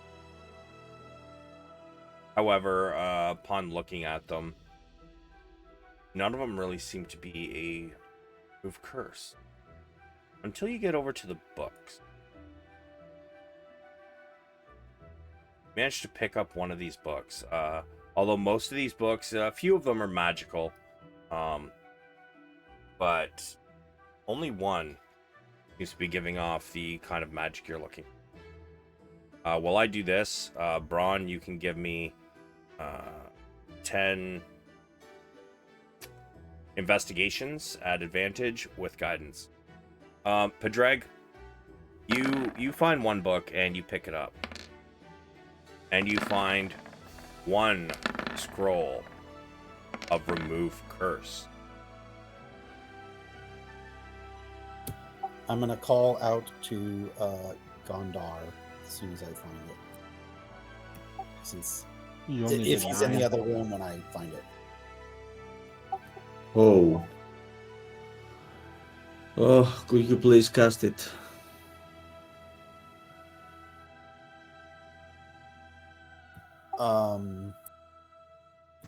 I'm not sure if I can because I don't know the spell. But the cleric should be able to cast it. Yeah, I can cast it. Bronn. So I'll take it into. Remove curse is on the paladin's list. Even if you don't know it, it is on your list. You can use a scroll if it's on your list. But do you have access to 3rd level yet? No, that's why I was Okay, then yeah. gonna give it to the cleric. So you could, but you would have to roll an Arcana to see if you could actually cast it. See, I thought spell scrolls anyone could use. Nope, that is a Yeah. Baldur's Gate rule. Yeah, and I think I am also able to cast it. It's on my spell list, although I don't have it. I mean, I could hold it up in front of you and you could cast it. It takes somatic components. Gondar, at the moment, you cannot cast it. Okay. Just because somatic components are your hands, right? Yes. So normally you could, but at the moment you cannot, no. But the cleric can. As for what you find for traps, you do manage to find one thing. It's a rather large, sorry, this one right here. Very large in its size. And you do manage to find, with your 23, second last one rolled there, find a trap. I pointed out. Let's go in the room that the trap's not in, Gondar, and Bronn to remove the curse. Yes. And then while I was walking around this room, I didn't detect like a pervasive aura of magic that was on like everything, did I? No. Just Like an anti-magic field or something? No. Or would you be able to detect that with detect magic? What's up? Like if somebody enchanted an area so that you couldn't cast a spell there? Because we don't want this scroll to fizzle. Well, if that was the case when you walked through with your detect Oh, magic, detect it magic would have would fall off. fizzled out, right? Oh yeah, and you cast Identify in here just a few hours ago, so Yeah, so anti-magic field would still be considered a magic effect in and of its own right. So I would say that yes, you would detect it if there was one, and there is not one. okay. Hey, Bronn, wanna remove this curse? You Oh, you go do oh. that. I'll try and disarm the trap. Oh, okay. So So I'm gonna let's use go in the other my room. I'm gonna use my gift of luck and guidance.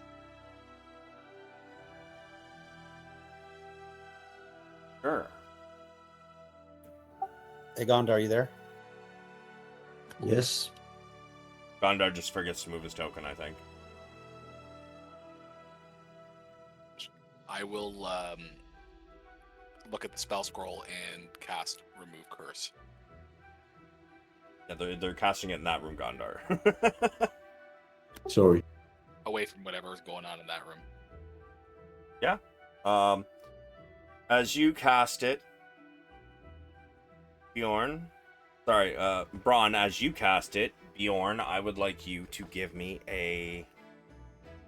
that's physical trap. So, and do you have thieves tools? I don't think you have proficiency with thieves tools, do you? No. All right. So I need a survival, and you can add your bonuses you said you wanted to add.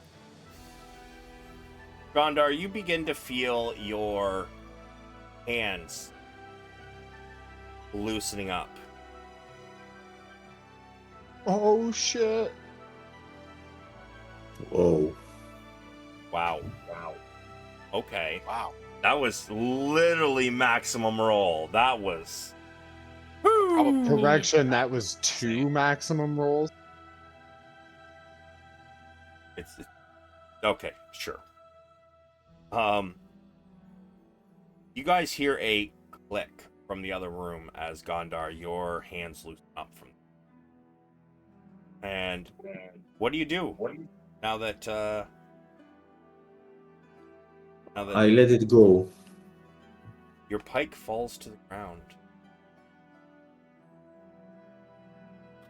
Oh, Yay! thanks, man. No problem. Thanks a lot. So now do we want to burn the place down, or what are we doing next? Well, Bjorn, Well, hold on, let me do Bjorn first. Bjorn, you open this up as you stop this trap from going off, and you look inside, and you can see that there seems to be an arm that was supposed to trip when you open it, and the arm would come up and jam you with a 12-inch spike. And as you're kind of looking at it, you're wondering exactly where it would have hit you. It probably would have punctured you either in the heart, if it was in the right spot, or somewhere, about that vicinity. I'm going to put the pike in my bag. I'm sorry, what? I'm going to put the pike in You're my busy. bag. No, you're not even in that room, dude. You're busy What with. do you mean? You just What- said that I disarmed the trap and it would have stabbed me in the heart. Fuck you talking about? I said a 12-inch spike, like it's part of the trap. I thought you said That's pike. what I mean. I thought you Yeah, said that's pike. I did say pike because I thought you said it would have stabbed me with a pike. No. I'm putting whatever it was going to stab me with in my bag. A pike is 10 feet long, my dude. Definitely would not have had the area to be in there. No, a 12-inch spike. But you're gonna rip the spike off the arm and put it in your bag? Yeah. What's the arm look like? Like, is it like a living arm or just like a mechanical arm? No, it's a mechanical arm. Basically, it's just it had a latch that was holding it in place, and if you didn't disarm the trap when you opened it, it would have slapped the latch away, and this thing would have come up spring-loaded and just stabbed you. When you first said arm, describing the trap, I thought he was going to find the arm of the previous owner of the Ring of Disarming. Yeah, I thought that too. This spring-loaded arm, how is it attached to the box? Would this be something I could put the whole thing, the whole arm and spike into my bag that I could then later put in something else? If you find the tools and want to take the time to actually like unfasten the bolts and whatnot, sure. Okay, well I won't do any of that right now. Just what else is in there? There are some other items which I wasn't planning for this, so I will tell you after our break. But before we go for break, I believe Gondar and Padraig and Bronn were about to have an RP moment as Gondar drops the pike to the ground.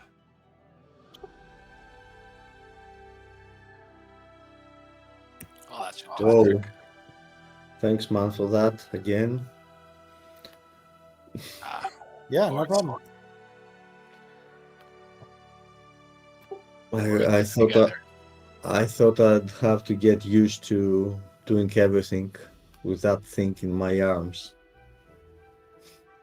Well, maybe keep it around, and if we ever meet that, what was her name, Malaria, we'll give her it back, so she can hold on to it for a while. Well, I don't think that she'll survive our next meeting at all. Dragon Army spy, if you ask me. No, more like an opportunist,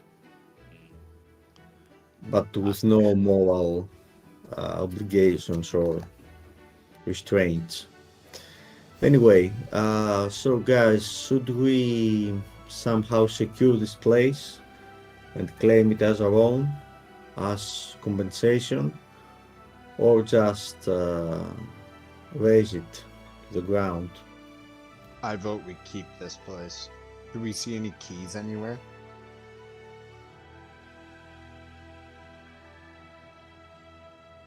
You may give me an investigation if you wish to look for keys.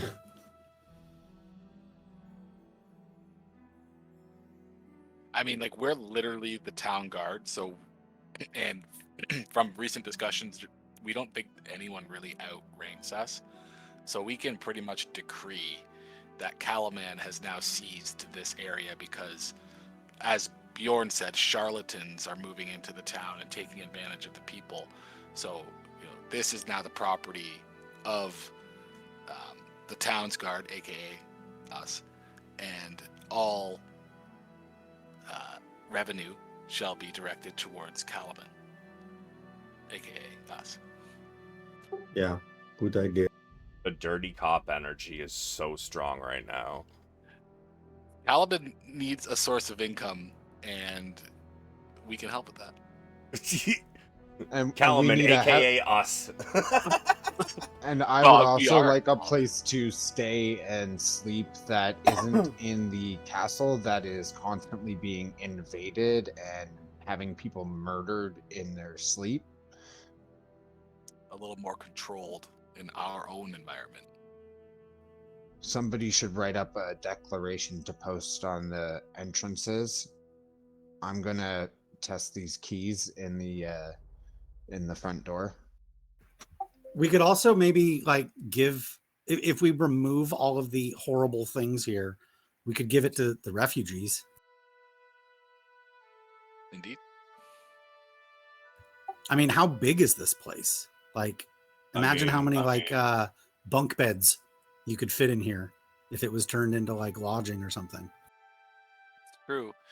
Another just good point is Calaman doesn't necessarily have the best revenue source right now with its state, so it's not like owning a business right now is a profitable venture.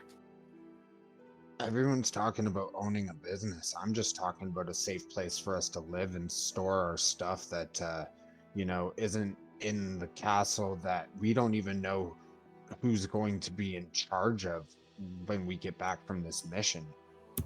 Yeah, plus that assassination attempt in the bathrooms happened inside the castle.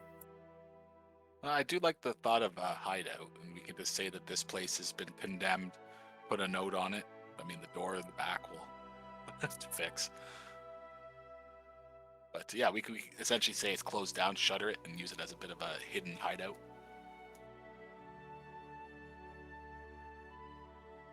I go over Okay. here and I sit down in one of the chairs and sip on whiskey. Bjorn, the keys work on the door. So you All right, cannot test the back door, as it is no longer there. Well, did it get knocked down or did it shatter? You said it shattered, didn't you? Like, it got knocked off, like the hinges pulled straight out of the door. And, So the door is the still... door cracked. It didn't shatter, it was wood, but it definitely cracked. Like, you know, you pick that thing up, you put your hand on it, and give it a little push, it's gonna crack the rest of the way.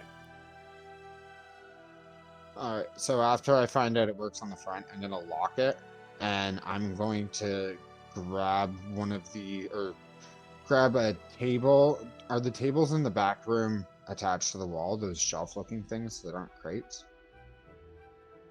These? No, in the back room where the trap was. You mean the stove and the counter, the kitchen counter? Yeah, that's what I meant. Well, I'm gonna clear off the smallest and cheapest looking table in here, but that's still big enough to fill the doorway, and drag it to the back to secure it in the doorway. I mean, they're far too tall. Any of them are far too tall if you're trying to, like, tip it upward. What do you mean, even like the dining table and the one with the chairs around? Oh, I mean, okay, that one there is just too small. That one might work. There's still going to be a gap, but Combined?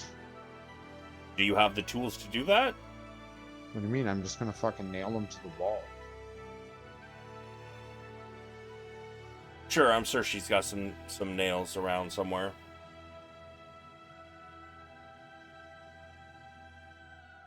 We're actually gonna take our break though. It looks like Padraig's run to the bathroom and I need to go as well. So we're going to take a 7-minute break. Okay.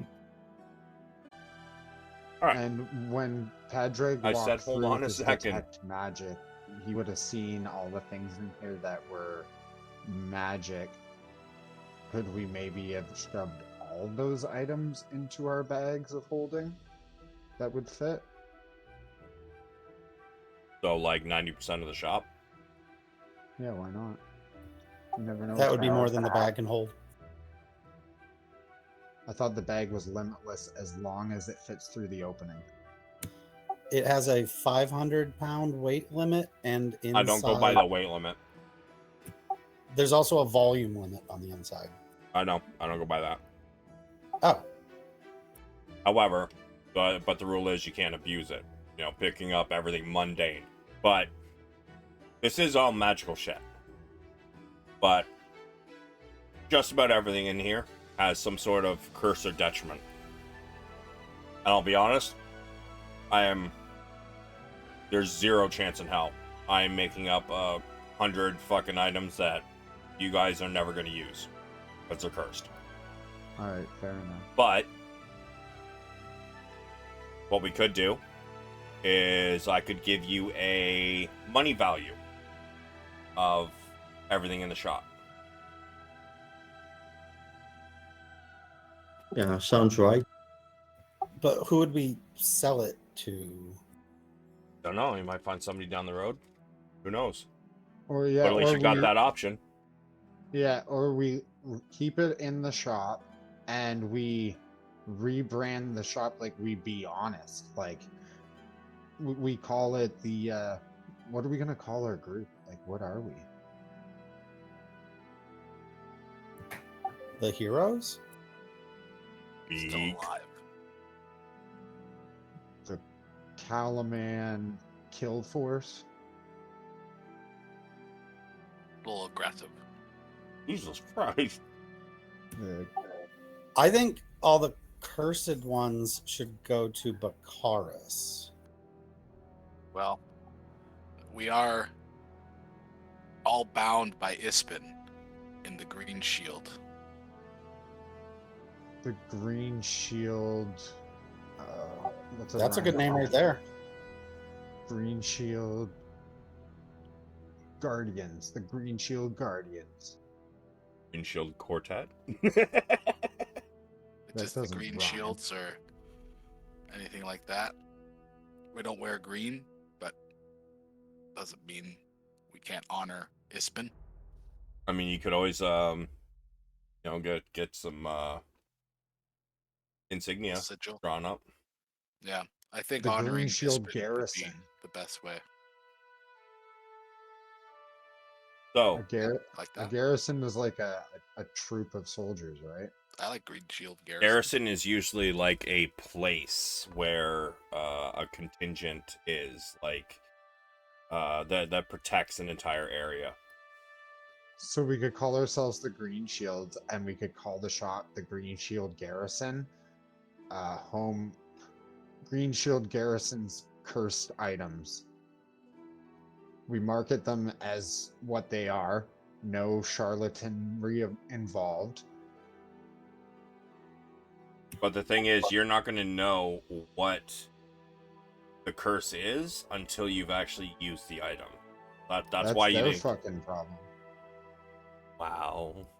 Well, what do you mean? We're being Let's honest. win the They're war all before cursed. we worry about opening a shop.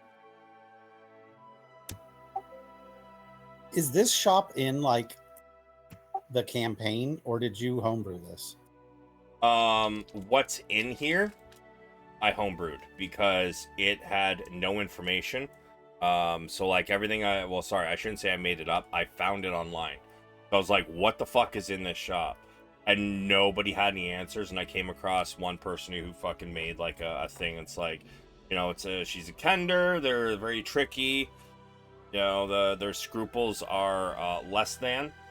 So here's a list of fucking items you can find, and you guys bought fucking 2/3 of them.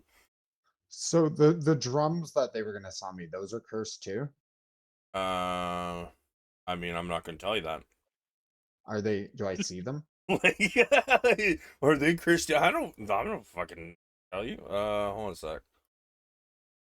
Find them. my Rhythm music makers stopped. drums. Yeah, I like back to the naming thing. I do like this, like with the Green Shields. Works for me. Yeah, it's a nice one. Unless there's any other options or what else thinks.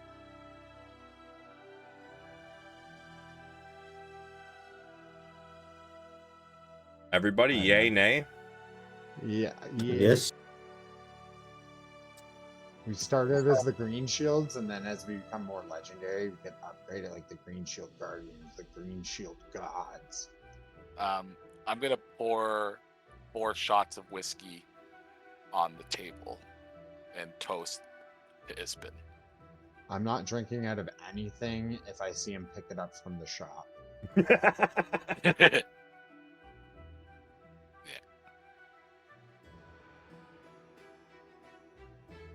But yeah, cheers. the only thing that I'm gonna like look for in here and put in my bag if I see it is those Rhythm Makers drums that they were trying to sell me. I'm not even seeing them. I don't know where the fuck I got that from. No, I gave it to you. I asked for it because it was a wondrous item that I wanted.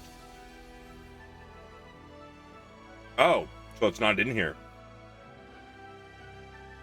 Well, I asked if he had it, and he had it, and then I didn't get it because I would have to attune to it, and I'm not proficient in drums. Oh, hold on a sec.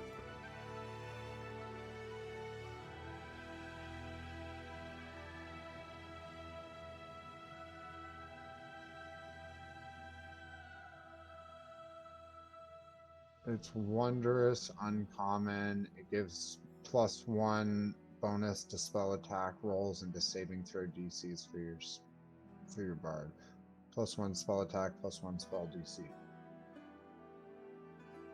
Plus, you can play it to get a 1 more charge of your bardic inspiration once per day. All right. Well, that's the item. That's one of the items you found in the chest.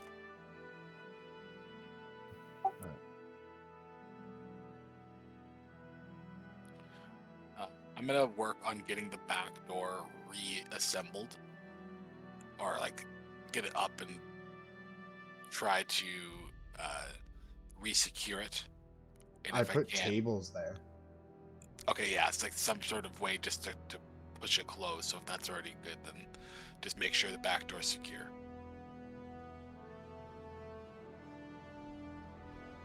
Was it the Wondrous Uncommon or Wondrous Rare that I was trying to buy? How much is the Wondrous Rare item? You Wondrous Rare is like 16,000. Alright, true. So you found the +1.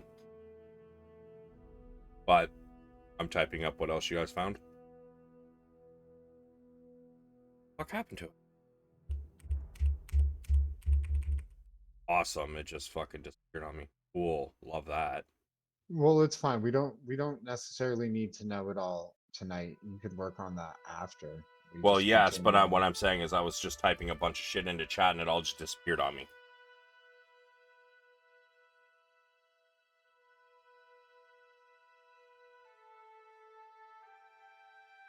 Six potions of greater heal.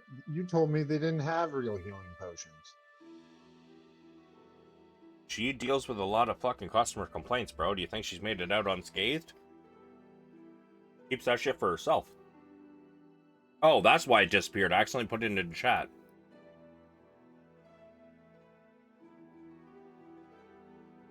The 6 potions in the drum? Oh, that's not it. There's more. That's why I didn't mean to hit enter. Trying to put it in one message.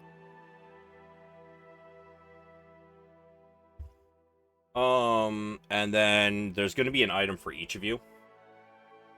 But I gotta figure out what it is. I called dibs on 2 potions of healing because it's an uneven number and I won't need this potion of speed. And I'm squishy. If there's No no objections. No objection here. Yeah, me neither, but I'd like to take one. Who can't heal at all, like without a potion? I can't. Yeah, everybody else has some sort of healing magic, even if it's small.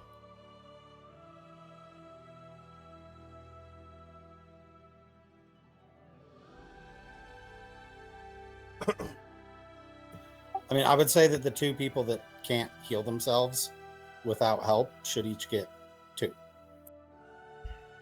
There's And only then one person. Gondar's the only one who can't heal. Fire's got healing magic, you got healing magic, the cleric's got healing magic. Gondar's the only one that doesn't have anything. Well, why not give Gondar 3 then, and we each take 1? No, that's too much. I'm fine with 2. Gondar's got more armor than me though, and Yeah. he my healing is only healing word and it's like 1d4.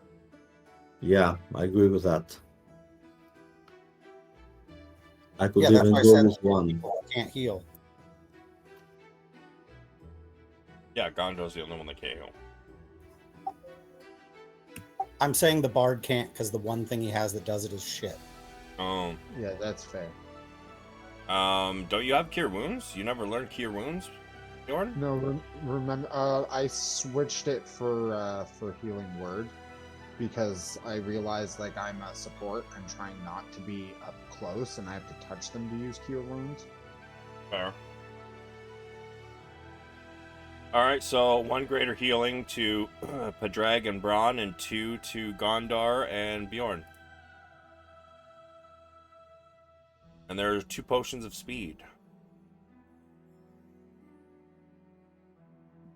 Feel like the people that are our frontline force definitely need those. Either frontline or it's good for healers. You guys can decide who gets them. Do we know what the potions of speed do? Yeah. Gives you 2 to AC for 1 minute. It gives you double movement speed, and it also gives you a second action. No, I understand that it does the effects of the haste spell without requiring concentration, but does it also have the downside of haste? Yes. Fuck. What's the downside? After 1 minute, you go lethargic, which means you're basically stunned for a round. Oh, true. Yeah, you literally can't do anything for 1 round, which can get you killed if you're not out of combat before haste wears off. I mean, in It's all fairness, I don't think you guys have had many combats that have lasted 10 rounds. Pretty sure it's usually over in like 4, maybe 5 tops. So it gives you an extra action, but drinking the potion is an action. Drinking potions is a bonus action in my games. Oh, actually, so that's kind of Yep. OP then, even for like the ranged person. I mean, even if you were taking it as an action, it's still fucking OP. That gives you a minute, which is 10 rounds of an extra action per round.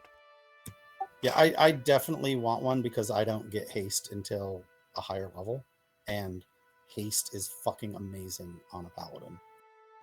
It just the concentration thing in my other campaign, you can lose concentration from taking damage. Yep. Which means you can take a big hit, fail your concentration, and then your reward for losing concentration is a whole turn where you can do nothing. Except get fucked on. Yep. So who's taking the second, or are you taking both? I don't need both. I think Gondar said he wanted one, didn't he? I didn't, but if nobody else wants it, Gondar. I will take it. Yeah, I mean, extra action or an extra Eldritch Blast. Drop 2 fucking Eldritch Blasts. Woo!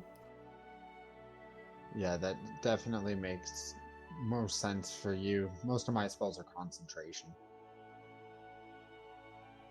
Okay, I'll take the other one.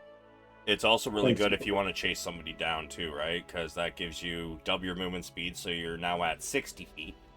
And then if you use the dash action, well, now it turns to 120 feet. And if you do another dash action using your extra action you get from the potion, now you're at 180. So if you're chasing somebody down, it's fucking handy. So I'm gonna grab that quill and try and find a bigger piece of parchment than that book sitting there, and then bring it over to the group and ask them, can one of you guys write out a sign that says something like property requisitioned by the Green Shields for the betterment of Calaman? Something to that manner.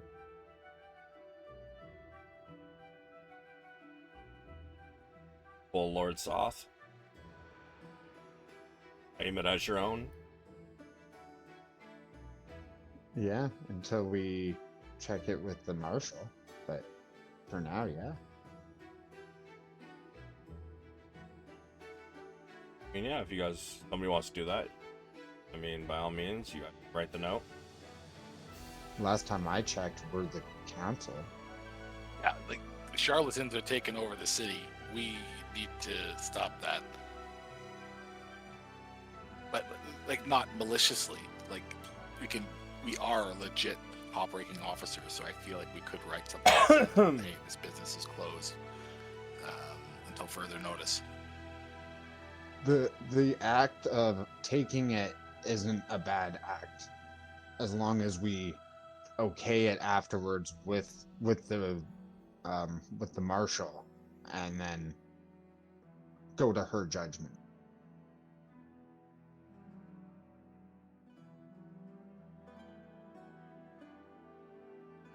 And I got the keys, boys. So if you guys don't know this right now, it's fine. Is there anything uncommon, up to uncommon wondrous, that you guys are interested in having. If you don't know right now, that's fine. We can work on that another time. Do I get to still pick something? No, you got your rhythm maker's drums. Rough.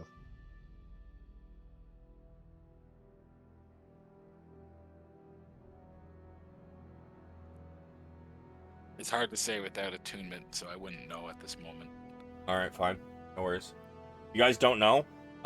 Feel free to look it up. Whatever you found in that crate, it is not cursed. It is the only non-cursed trunk in here. Can I get a +1 amulet of the devout? Believe so. Give me a second, just check it. So there's no way you'd let me have a ring of mind shielding? Nope, you already got your item, my guy.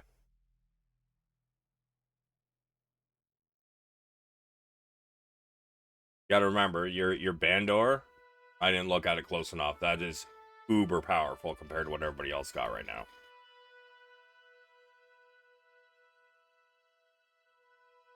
Like, Modify Memory is a level 5 spell. You don't even unlock level 5 spells until, what, level 10, I think?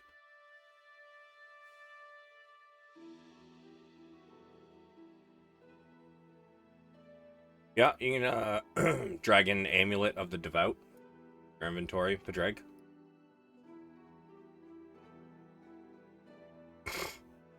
Well, since you said so, I was looking for a cloak of protection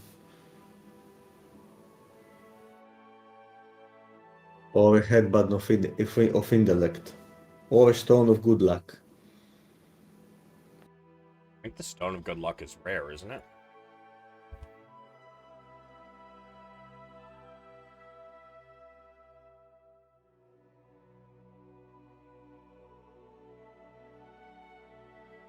It's uncommon.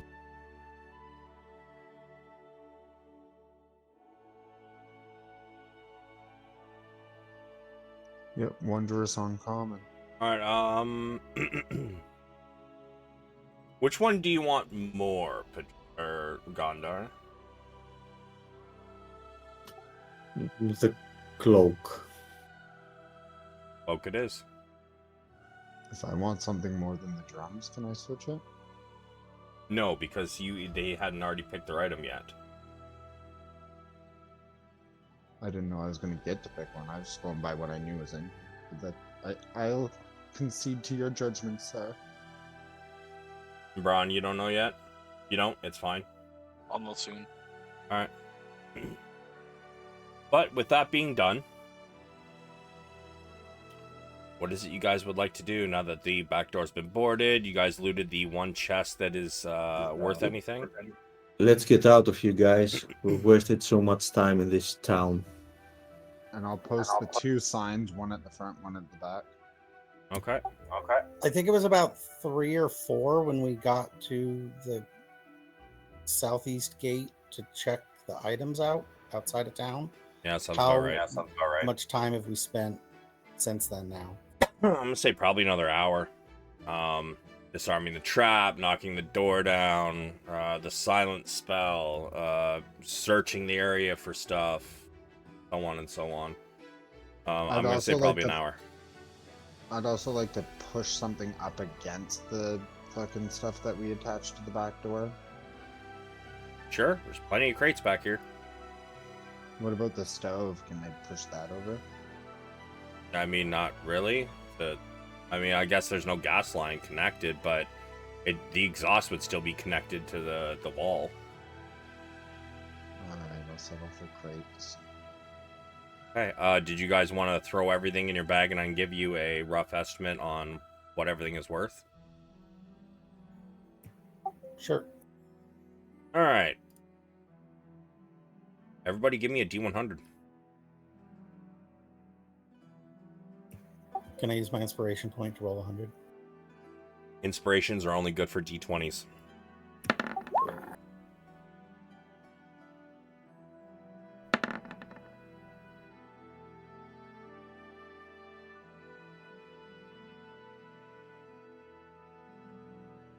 I never roll good with D100s.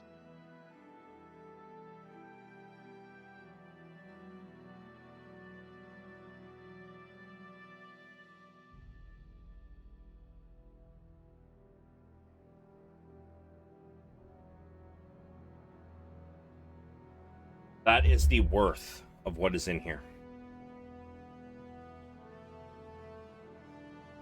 So roughly, just a little short of 10,000 gold. So 225 platinum each. We have to sell it before it has a cash value. No, you can't separate it right now. Just somebody has to one person put it in your inventory as that. First item worth, first items worth, and then just copy and paste that.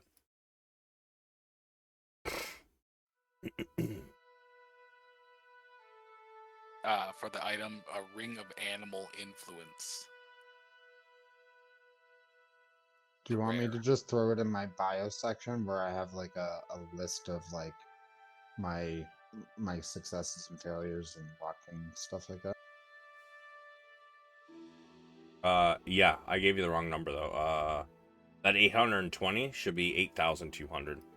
I just realized how much shit is actually in the shop and what you guys spent on those little bits you got from her. So 900 platinum pieces, 8,020 gold pieces, and then the rest of it.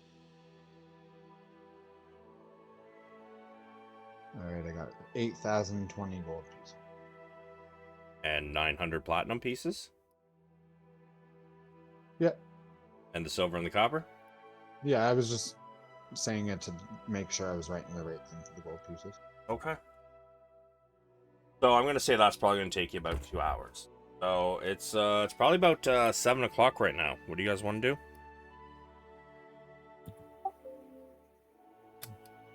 Dinner? Shouldn't Dinner we after head for the mission. boat? Boat's We not don't leaving leave for 5 until hours midnight. yet. So we eat some dinner, take a power nap, hit the boat. Yeah. Alright. How many time till we take the boat? Do we have? 5 hours. It leaves at midnight. Before we leave, before the store closes, I'd like to go to that music shop and see if they have a non-magical drum for me to practice my proficiency with. I mean, you can still play the drum, rhythm drum. You just won't be able to use the magical abilities from it as well. And it won't give me any kind of negative to No. my proficiency tries? No. Alright. You're not attuned to it, it still works the way a normal drum would. Fair enough. I just didn't know if you're going to be like, it was cursed, the boat sinks. With the first beat of the drum, thunder cracks and lightning smashes the front of the ship. Oh, bro, that'd be dope fucking weapon, though. No, it's because you played it horribly. When we decide where we're eating and sit down to eat, I'd like to practice that. Sure. I figure it's going to take you guys an hour for dinner. You guys can go to that calamari, if you wish.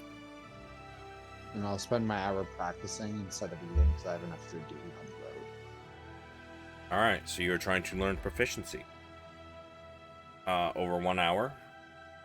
You may give me one roll at disadvantage. Because it is a new proficiency. Can I use my luck? Yes, you may. And am I allowed to use guidance? Or... Yeah.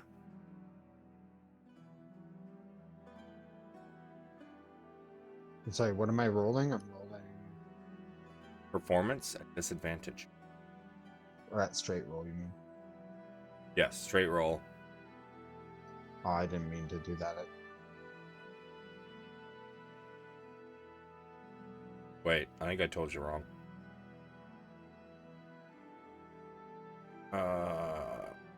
Too late, it's rolled, bro. I did tell you wrong. Because it's not supposed to be performance. It's supposed to just be charisma.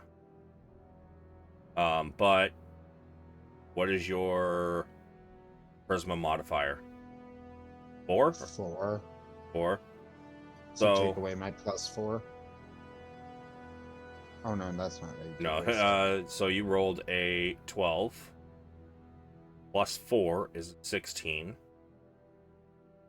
Plus 4 is 20. That is 1 success.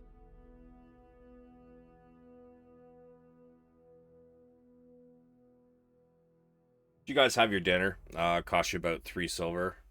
Or sorry, no, seafood at Port City. It's going to cost you 1 silver per person. Okay. And if we have time, I'd like to get another look at the book we're trying to decipher. Sure. Is anybody helping Gondar? I will. Bronn? All right. That's guidance. Did somebody have the ability to give Gift of Luck as either a ritual or? I will do that, but just before embarking on our journey. If you want it, I could cast 9. I'll take it on a short rest. Anyway, I'm casting Gift of Luck for everybody. Oh, I was. If you're able to get it back and it won't hinder combat because of how easily you can get that slot back or whatever, I was going to suggest using it for translating. Now you mean, yeah, that's a I good also idea. have it as a ritual too. Yeah, but if someone is helping, I could have an advantage from that. Yeah, so right now I believe you guys are yeah, you don't have disadvantage on these, right? No. Okay, that's what I thought. So I mean, Padraig, you're normally taking down notes as he starts to translate it, yeah? Yep. All right, Bronn, you're doing guidance. Which means there is nobody really to help you actually try to translate this Okay. Gondar. So if you want to use your gift of I luck, will use my Gift of Luck. sure. So, how many hours are you planning on doing this? Keep in mind it will take you a little time to get down to the dock, to board the ship, and it leaves at midnight. So, are you doing this during dinner, or are you waiting until you're in like a secluded area? No, I'll get to a room or somewhere, something like that. Not in a public space. Okay, so you're gonna be able to get about 3 in then if you want to spend your entire time doing this. Yeah, 3 hours sounds fine. And We Bronn, can do it at the garrison. Or our shop by the dock. I thought that was called the garrison. Oh yeah, true. homie forgets the name he came up with. Well, when you said just the garrison, I was thinking of the barrack. All right, so Bronn, are you constantly casting guidance this entire time? Yes. And Bjorn, what are you doing? Are you trying to read? Are you trying to learn your drums? I'll do the drums while they're doing it. Are you going to a different space than them? Yes, I'll sit outside and do it. Okay. Bjorn, you may give me 3 straight charisma checks, please. You can continue your guidance should you wish. Is it straight because of luck, or Yes. or just so I can only do 2 then because I used one. Well, you can still try again, but it would be at just. Yeah, I was just saying only 2 at advantage. And Gondar, you may give me your arcanas at advantage if you're using your gift of luck, and with guidance. All right.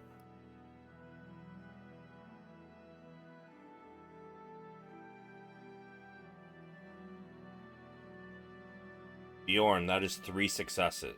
2 for the nat 20 and 1 for the 20. 14 is a fail.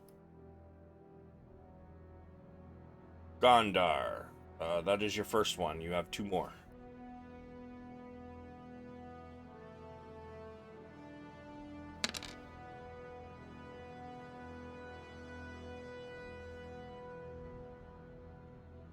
So you have 1 success, 1 fail.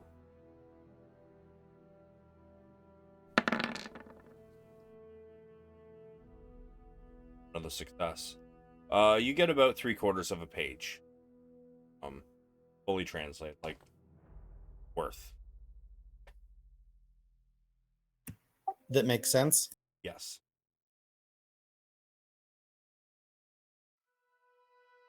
But it nears the time where you guys need to get going.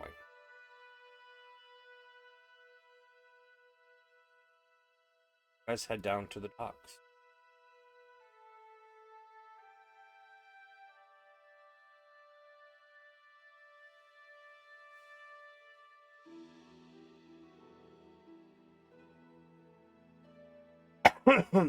I will pull you in. Oh, I guess I actually put you on the right page, huh?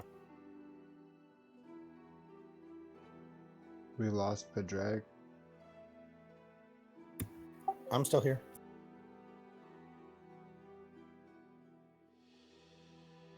You guys arrive, and you can see that there are a few ships getting ready. However, heck.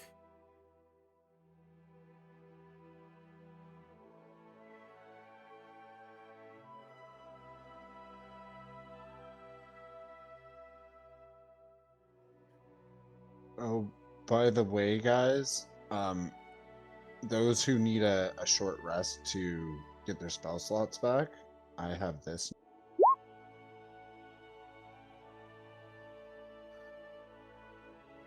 So realistically, you could have a short rest in 10 minutes. Whoa. That's a great spell. Took it just for you guys. Much obliged. Well. Okay. So, how would taking a short rest before getting there? Well, since it's going to take you, you guys started heading out about 11. All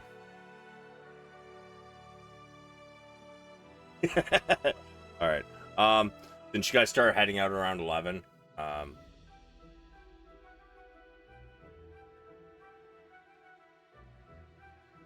I'm gonna say it's only gonna take you a few minutes to actually get to the docks. So you know what, you guys could probably leave around 11:30, so you can get that in, sure, before you leave your Green Shield garrison. Okay. Do you need it? You've used your spell slots? Because the boat ride is also going to take 8 to 10 hours, he said. So realistically, we would get a long rest on the... Yeah, but before leaving the inn where we were, I would have cast Gift of Luck to everybody. So I'll took this 10 minutes just after that in order to have my spell slots.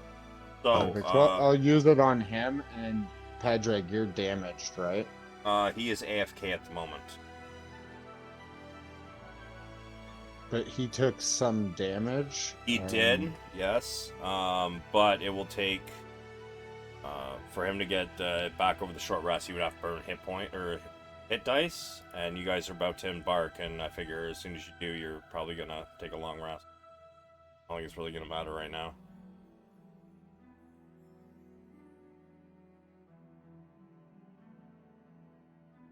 But you guys arrive at the dock, and you see it.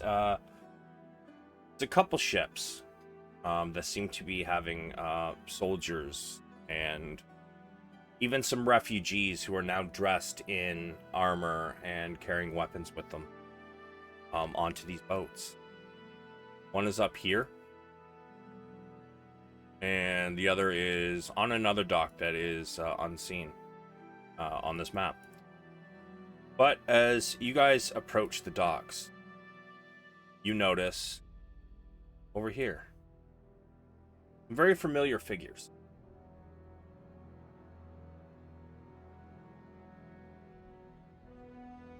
They seem to be caught up in conversation and not really noticing you at this moment.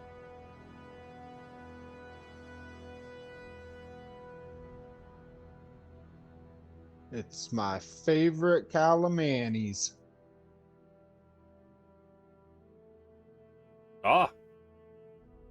Hello, Bjorn. Bronn. Gondar. Padraig. Howdy. Pudgel turns as she greets you. Tatina. Hey! Guys had any really good dinners lately? Fish pies. Lots of fish pies. Oh, fish pies. I'm sick of them. Every dinner you eat is a great dinner. I could honestly eat the fish pies for the rest of my life. Oh. Is that what that smell is? Kind of sniffs the air around you guys. Yeah, fish. I thought it was the marketplace, but now that you're here, maybe it's you. Kind of chuckles. Chuckles. Juniper just kind of stands there and nods her greeting as you all approach. You guys have realized that over the past weeks, she has gone from a quiet, scared, stuttering girl to what seems to be quite a fierce warrior, a leader of men. Her demeanor has completely changed.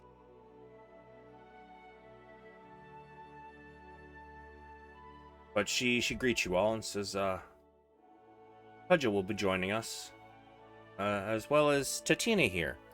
And Tatina kind of looks up at her and smiles, and you guys notice that her hair has turned has been dyed a vibrant violet hue. Yeah, just another adventure on the books. I got lots of my gadgets here, and she kind of like turns so you can see this backpack that's almost as big as her, and she's kind of like leaning over, trying to like keep her balance holding this thing. It's obviously quite heavy. Is this the individual we met in the gadget house? Yep. Okay. Yeah. Bronn. Yeah. Okay. Good to see you, Takisa, she said, right? Tatina. Takesis is the dragon deity who's trying to burn the world. Good to see you, Tatina. You're looking well. You too, Furball. Tina, looking good as always. Yeah, you not so much. Getting really wrinkly. You know your beard's white? Oh. It is indeed. I just nod. Yeah, dark and brooding as ever, eh, Gondar? Somebody should give you bat wings. Little mask. I don't know what they'd call it, but it'd be pretty funny. Probably suit you, too.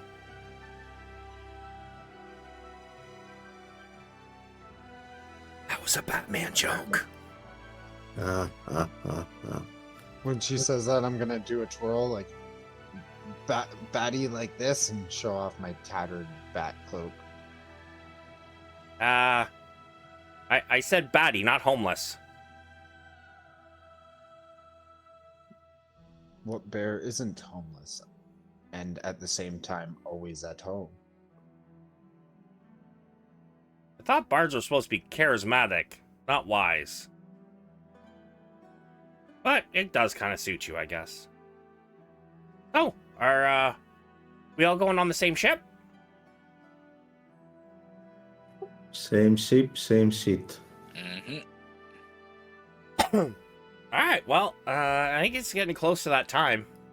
We might as well embark, get our bunks. Gonna... she begins to yawn. Gonna need to get a good night's sleep before I gotta wander around the wasteland tomorrow. Yeah, I read a little bit up about it, and it doesn't seem like the most welcoming place, but eager to get going. Although the the map does not show, the dock is full of people, men and older boys hugging their girlfriends, wives, sons and daughters, saying goodbye. There's plenty of non-fighting women and young children. who are here to send off their loved one. And says, well, I'm gonna go on board. And Cudgel and Juniper both kind of nod. And they turn and go with her. Will Marshal Vendry not be sending us off? I think she's around here somewhere. Can I see her anywhere nearby? Yeah, as soon as I find her. I feel like before we take off, we just need to quickly make her aware of what happened at the oddity shop. Tatina says, oh, a little too short. I don't see her. Maybe you take a look around. And as you turn around to kind of keep an eye or look for her, you notice her amongst several soldiers heading on another ship. And she seems to be, kind of giving them encouraging boasts. Or not boasts, encouraging words. And you see the line heading towards the one ship as they kind of seem a little scared. They get past her and you see them kind of like buck up a little bit.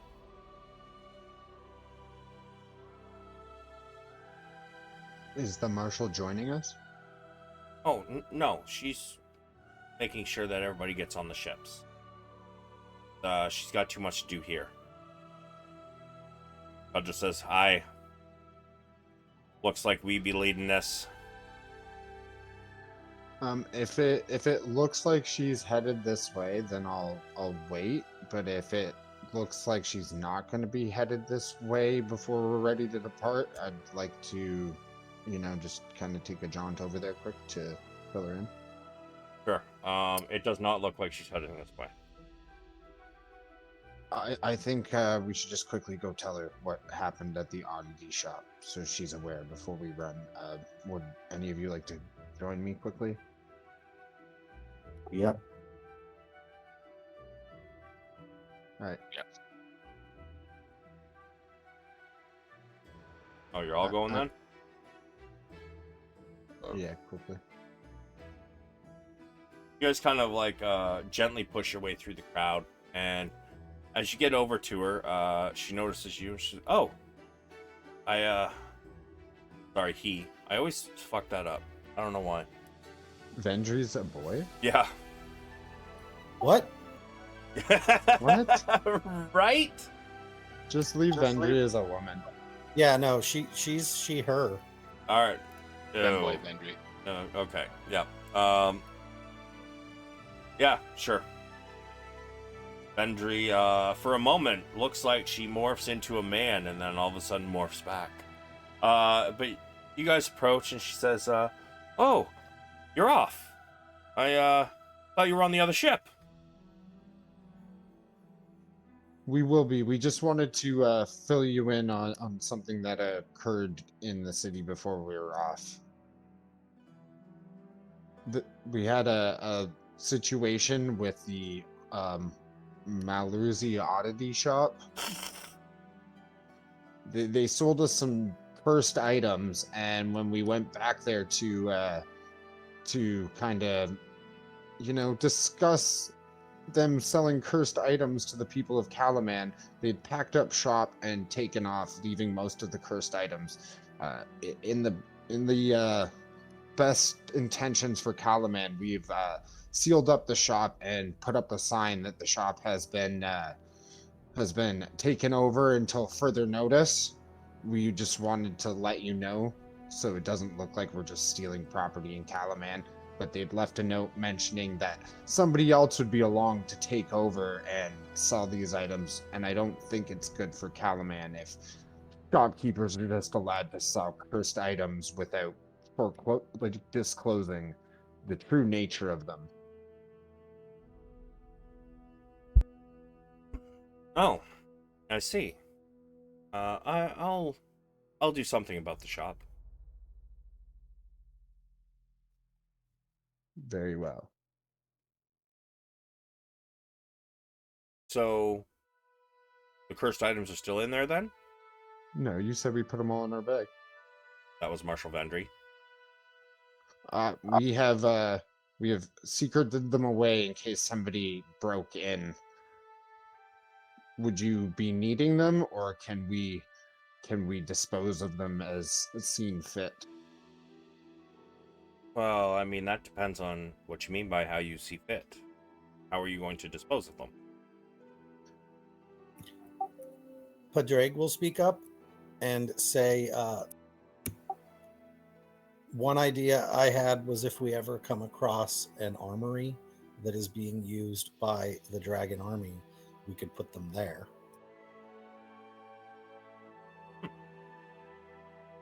I see. What manner of cursed items are these?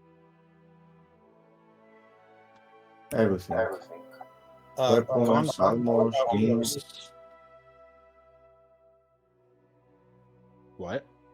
I said, Gondar, tell her about the one you found. Okay. Well, I found a pike, which since I held it for the first time, I could not let go. It was cursed, unbalanced, and very hard to live with.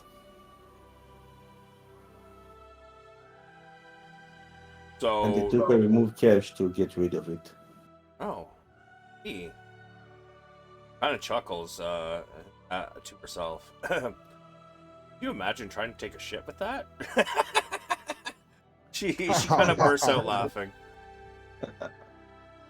I'll laugh then as pull well. out my ring of disarm and be like, and this ring he told me was the ring of disarm. Now, based on the rest, I feel like if you put it on, your arm will fall off. Oh, I see. Could be handy. Well, It's- very well. By the way, Gondar, it actually didn't stick in your grasp until you made your first strike with it. Yeah. Okay.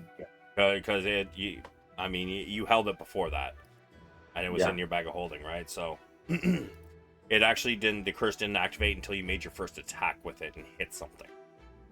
Using remove curse on it, is it now not cursed item? No, but still- the curse stays on the item. It just curse from the wearer.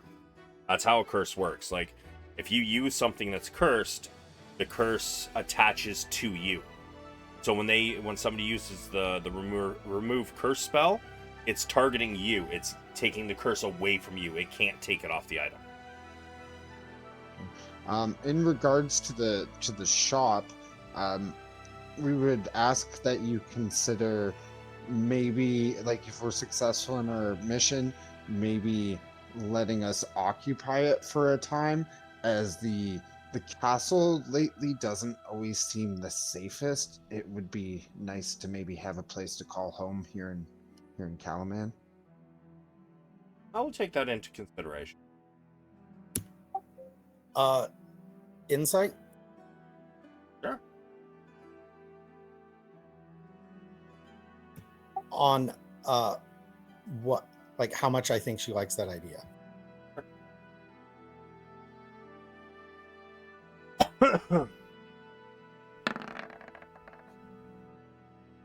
Doesn't seem opposed. But she doesn't seem in love with it. I mean, with a 12, you're not really sure. I'm gonna say another idea was that it could be cleared out and filled with bunks for some of the refugees. It's a pretty large building. Not a bad idea. I'll take it into consideration as well. Whatever you decide, just remember the note they left did say somebody else is going to be on their way to take over the shop. So, if this person sent someone else to take over, this person's probably a charlatan as well. So that might be something to put in the guards' heads to watch out for. Very well. I'm gonna hand her the keys. We'll take them. Is she going? Like, she's just seeing people off, right? She's not Yeah. going with us. Just seeing people off. Okay.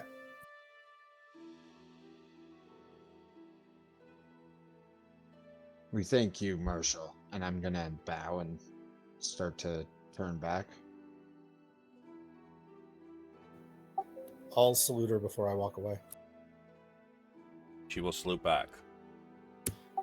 Be safe, gentlemen. Fargab's not gonna work beyond a certain range. Correct. I'm gonna ask her if she wants me to do a check-in before we get out of range. Give me one moment on that.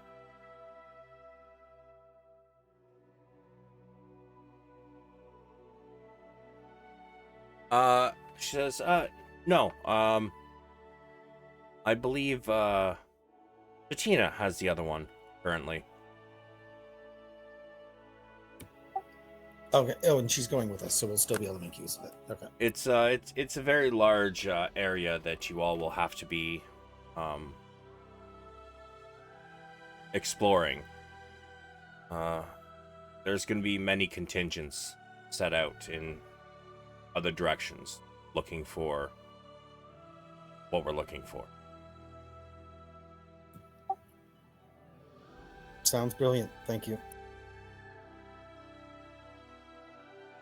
And with that, you guys hear the bells on these ships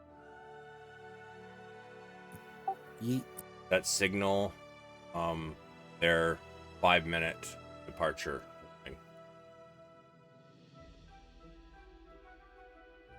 However, you guys also notice as they ring these, they seem to be ringing them a lot softer than they normally would. It is a stealth mission after all, and water carries sound. As you guys get on the boat, you see, excuse me, you see plenty of, it looks like most of the people who are going to be on the ship right now are on the deck. And at the front, back a little bit, Greg, right at the front here, you see a man in captain's attire. He says, "Soldiers and crewmates, hear me now. This is a stealth mission.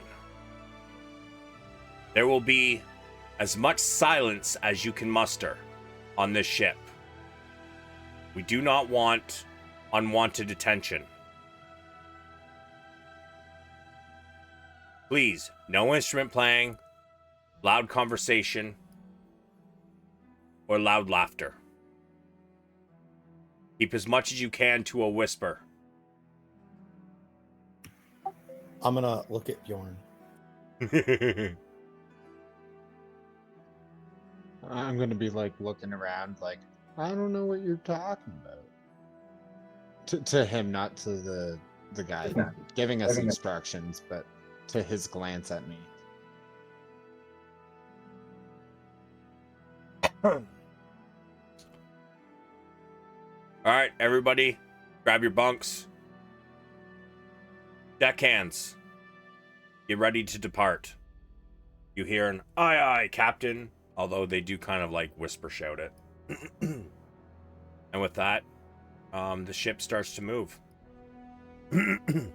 Water sloshes and wood creaks as the ships depart from Calaman's docks in the dead of night.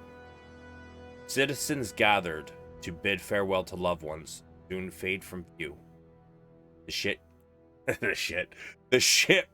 Ships cut through the dark waters of Calaman Bay, sailing to perilous shores under cloudy skies.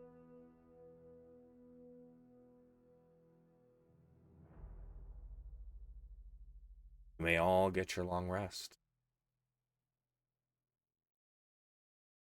You find your bunks and rest for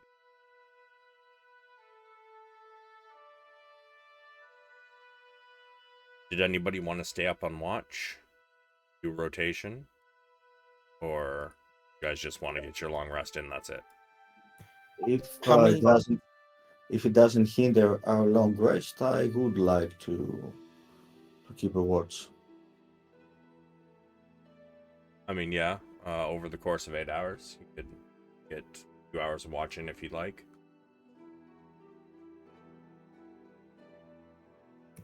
Yeah, I'll do a watch. Whatever you need. Bronn, how about you? He'll assist.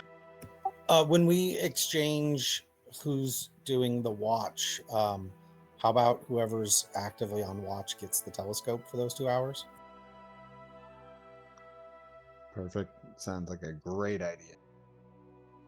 All right, so what is the watch order?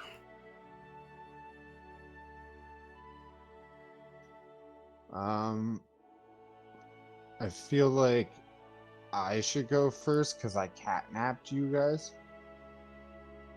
Yes, you're right. I'm going second. Either that or I go either first or last.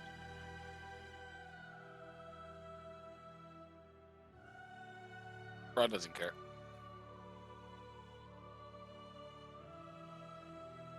Go in the middle. All right. So, that you guys are sailing. Let me get a bigger map.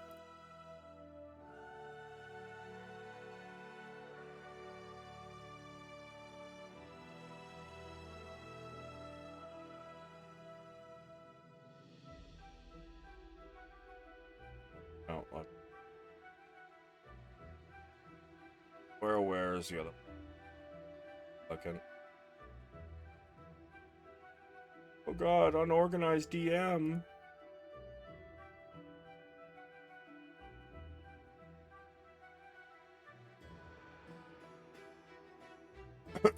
All right, just open the handout, I guess. I keep forgetting I don't have that one in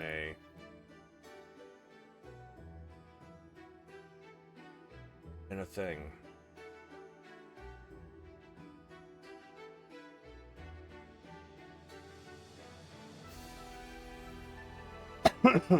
All right, so you guys deport Kalaman. Over the first 2 hours,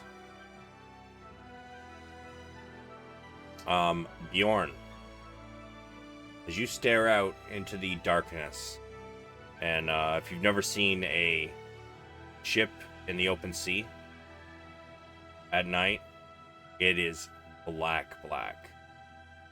Other than the starlights, the starlight above the moon, about the only hint you have that you are not inside of a darkness. Hear something splashing in the water on the... I can never remember starboard and port and shit. So the right side of the ship. Outside, it sounds like it's 100 meters away or so. If it's only 100 meters away, I'm using my goggles at night. I'll run over there and first see if I can see it without the telescope. And if I can't, then I'll like lock my eyes on the spot I'm hearing and then try the telescope. For sure. You notice that there are what seem to be, I guess, dolphins or south. Eh? Yeah, you're pretty far north. You spot a pod of orcas. You can be swimming alongside the ship. Is anybody else on the ship, like beyond the party, awake? Like, there's people. Is there anyone near me, like doing rigging and ship stuff? Being nighttime, there isn't a whole lot to do. So it is a skeleton crew. But there is a wheelman. There is somebody up in the crow's nest, and there's probably about let's say 5 or 6 people on deck. If there's a person like right near to me, like within like whispering range, but like boat whispering because the water's loud, Yeah, somebody there. I'm gonna nudge him and be like, "Look at that! What are those? I've never seen a fish so big." If he can't see him, I'll let him look through the telescope. Yeah, he's not going to be able to see him through the telescope. I hear it, but what do you mean a big fish? I'll put the goggles of night on his head. And I said they were, what, 100 feet out? Yeah, he's still not going to be able to see him. With the telescope? Huh. Would that work? Why wouldn't it? The telescope lets me see. The spell itself is 120 feet, but the telescope you said is 2 miles, and the goggles of night would be 120 feet, but if you're looking through something that magnifies it, why wouldn't it? Yeah, you know what? That's a good point. That's cool. I didn't even think about that. Smart move. It says, oh, what is that? Oh, those are orcas. You've never seen an orca before. I've never seen the ocean before. Oh my, you're in for a treat. Wait till we get outside the bay.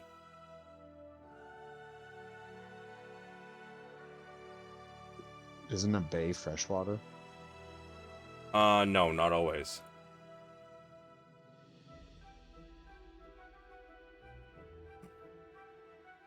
I mean, like, Norway. You know? They're surrounded by bays. There's bays all over the place. And they still get, like, orca whales and shit in their bays. This is a lot like the St. Lawrence River, which is like a salt water to a certain point, and then it turns fresh. Exactly. So, like, it probably would turn fresh somewhere around Vogler, I would think. But once you get closer, like, if you're going from Vogler to Kalaman, once you get closer to Kalaman, it's going to turn into salt. Those Fact, you see, amazing. if you look right above Kalaman there, how suddenly it starts to get darker as you go west on the Vingard River. Yeah. That's what I would take that as. Like from the edge where the river enters Kalaman Bay until it, that's fresh water. Once it gets like darker blue. So am I able to like sketch things? I don't see why not. So when I'm talking to him, I'll be like, that is amazing. I've never seen that. And I'm gonna like pull out my my one of my books that start with A and start sketching my idea of what it is in the back of the book on a blank page. So basically, what you can see, you can see a little bit of them as they pop up, but you're not able to really see their more submerged half of them, right? So how do you draw the bottom half? So I draw the big head part with the water shooting out of its blowhole, and can I see like because it's like a killer whale when you say orca, right? Yeah. So can I see that it kind of separates below its mouth between black and white when So it pops out of the water? it is harder. Dark vision is kind of like I can see two different shades, though, right? Yeah. You can definitely see two different shades. So I'll show the two shades with a toothy mouth, and I'll draw the back half like a bass fin almost, but like a big bass fin. Because I've never really seen a fish that doesn't have like the tail fin where it's solid. I've never seen that. Same with its arms. I draw them like having like the thin piece of their fin. I'm sorry, did you say arms? No, I said thin piece of their fin. To draw their arms. Yeah, sure. And gills. I put gills on it too. Okay. Give me Performance. be performance or sleight of hand. Well, if you're using a forgery kit, it's performance. You drew gills on an orca? He's Yeah, never 'cause seen I've one never before, seen right? normal fish. And it's just barely within range. So I know why he's doing it.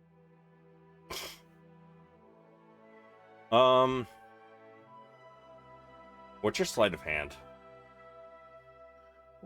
Sleight of hand is a +6. Yeah, let's go with that. I know that I can envision what I want to draw a lot better than I can actually draw it. I forgot to take guidance off, but just What the pretend the +3 is not there. 23. Okay. Oh, it's pretty good. You actually get a rather well-sketched rendition of this creature, though its player knowledge is very inaccurate. You're proud of it. It does look good, if not a little bit of a monstrosity. Yeah, they as you're drawing this, they tend to be around here a lot. A lot of the fish come in from the sea. You know, it stops in the bay. You know, they eat, and I mean that's where a lot of our easier, smaller fish are. So they come in to feast now and then. Is it dangerous? I mean, I wouldn't get close to it personally. Not without a harpoon in my hand. Good to know. I will keep an eye on its distance from us then during my watch. Not long after you get your sketch finished, they seem to turn back around to go deeper into the bay near Kalaman. But you start to get tired, start to yawn. You realize your watch is probably just about up. I take my goggles back and my looking glass. Oh, you would have had to take them back to get the drawing anyways. Alright, so, Gondar said that he would take up the second post, so you go downstairs and you hear a lot of snoring. There's a few people with a candle lit, being very quiet, seemingly like they're playing some kind of card game. Another couple group of people who are playing some dice. And everybody else is sleeping, some are snoring. But it takes you a moment, you find Gondar's bunk. To wake him up, I put fish pie and I kind of wave it under his nose. Oh, bro, that's so cruel. Gondar, you in your dream, you're just having a decent dream. You're seeing Euclid, just her smiling face, and then all of a sudden, you start to smell fish, and her face suddenly begins to morph into that of a fish, as it says, "Kiss me." You wake with a start to Bjorn waving a fish pie under your nose. It's your watch, buddy.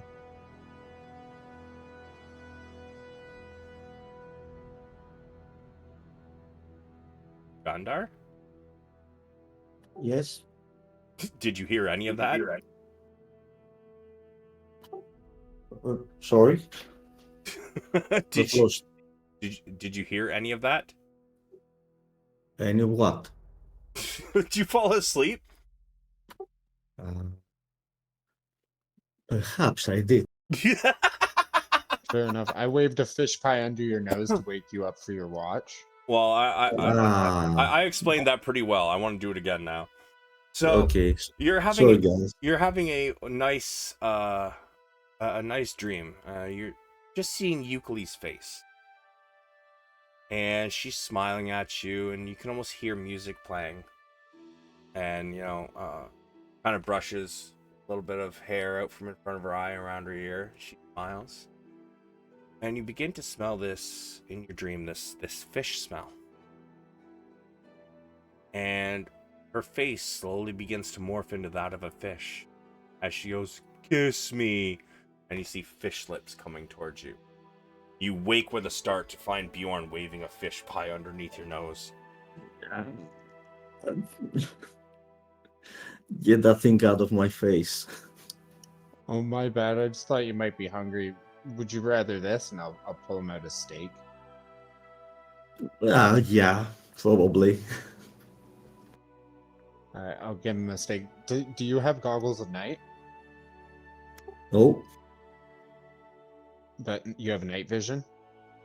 yes. I'm gonna hand him my goggles of night and the looking glass and be like, it's really hard to see out there, even if you can see in the dark. These will extend your sight in the dark. You can borrow them for the night. Yeah, but I don't need them. Thanks, anyway. The goggles of night double your dark vision range. Oh no, you got devil sight, which gives you 120 feet already, right? Which Yes. then would be doubled by the goggles of night. No, it doesn't. It only goes up to 120 feet with goggles of night. Hmm. But Fair enough. thanks, and please don't wake me up like that again. My bad. No harm meant. But here's the looking glass. You'll definitely need this to see anything in this damn water. Yeah, that's for sure. All right, well, you head up on deck. You take your watch. For the first hour, nothing really happened. However, eventually you begin to hear wings beat. I try to discern the location that sound is coming from. As you look around, at first you can't see it. And then suddenly an owl comes into view. Its wingspan is huge. It's got a good, probably about 9-foot wingspan. And it lands upon one of the mast arms. Woo! Woo! As you see it kind of like turning its head around and looking around, but then it notices you staring at it. And woo! Woo! As he locks eyes with you and keeps turning his head. I wave, but I'm at a loss here. Is it a normal owl, but big? Who are you to use my weapon in such a way? It takes you aback at first. What? I said, for you, my weapon, the way you do.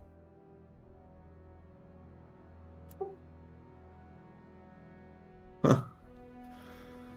I'm Gondar. Oh, I know who you are. It was not your name I was looking for. Where do you think you got your powers?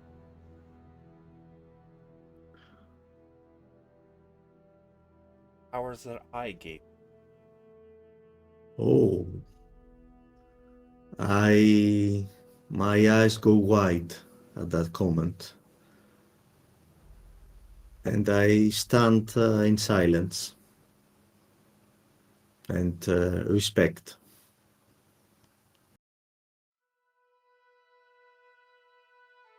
Who? We had a talk once upon a time about your patron. Who was it again? Well, initially it was to be Syrian. But, Oh no, it wouldn't be a god. It would be the it would be a celestial of Syrian. Yeah, and since the Raven Queen does not apply here, it should be something similar. Right.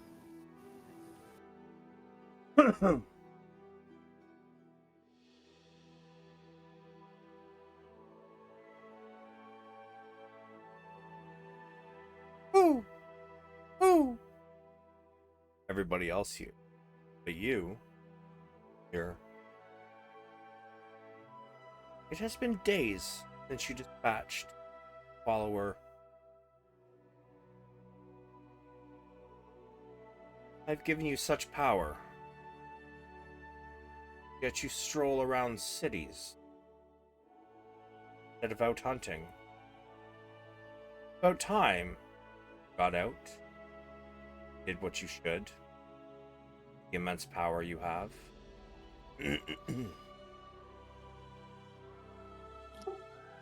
I didn't know that you were against Takesis as well, but I'm glad to know.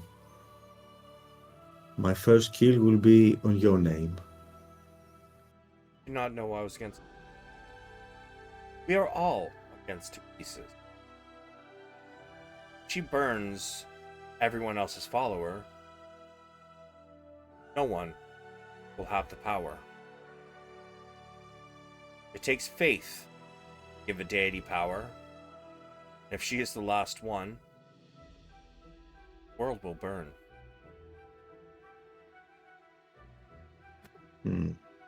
It will all look just like where you are heading now. A wasteland.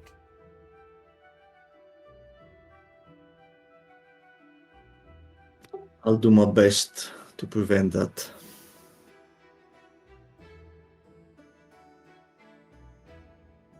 We will speak again soon. Ooh, ooh, as it flaps its wings, leaving the mast behind. Ship. Disappearing into the night, out of your range of sight.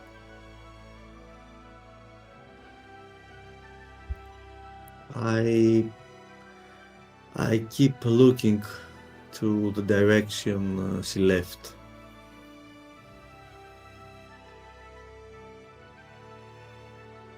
And after a time, realize it is time to change watches.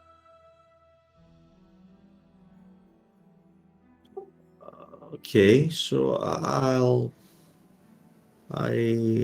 walk to the next one. I think it's Padraig's turn. Bronn. Bronn.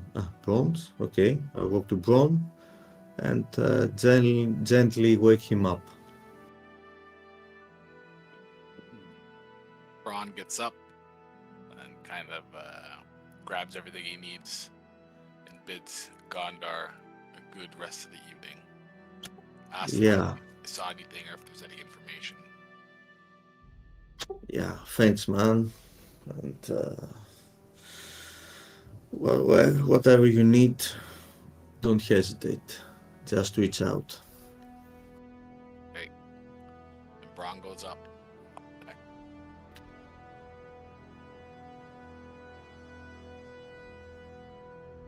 You head up top. Makes it 4 in the morning, roughly, maybe 4:30.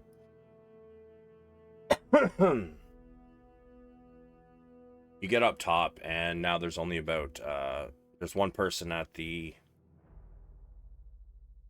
wheel, and there's 2 others keeping watch.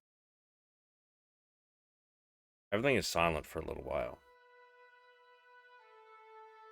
and then you hear a whisper behind you.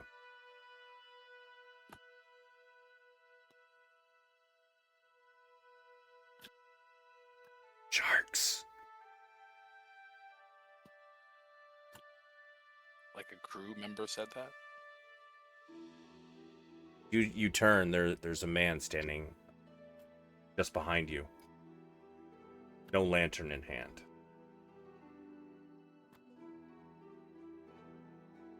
He says again, "Sharks.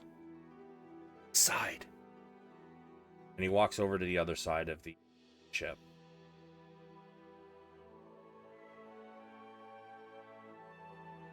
I'm gonna go take a look. As you are heading to that side, other than the sloshing of water against the boat, you don't hear anything. It takes you a minute for your eyes to adjust, and then you see them. Looks like there's at least 30. At this point, you guys are getting to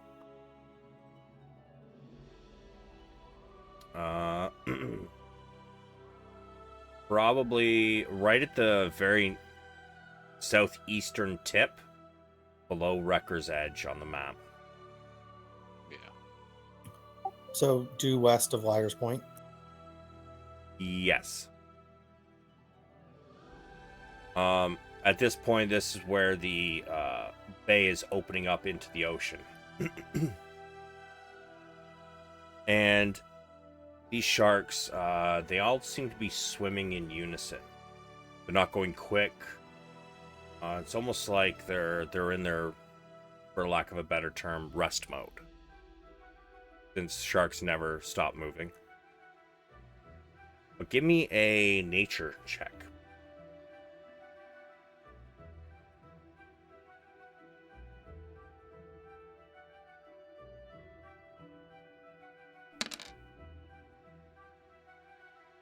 Have advantage. Nope. 21. Still pretty good.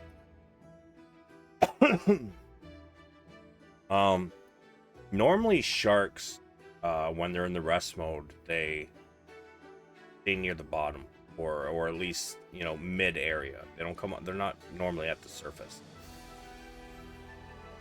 They are acting a little bit strange, but currently they do not seem to be imposing any threat.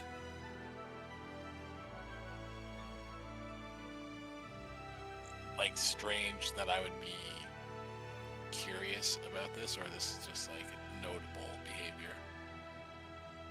That's up to you.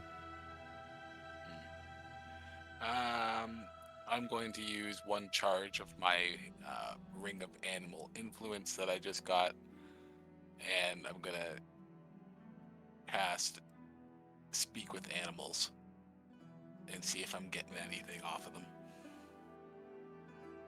Well, when you cast it, okay. I say, having a good evening.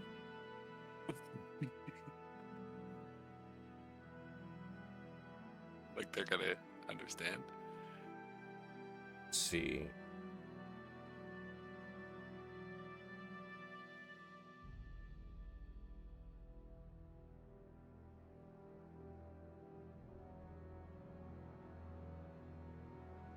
Hunting.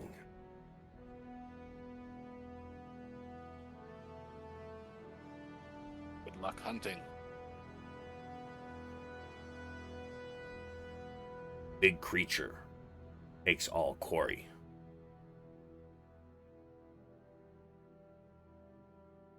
Creature no come near bay.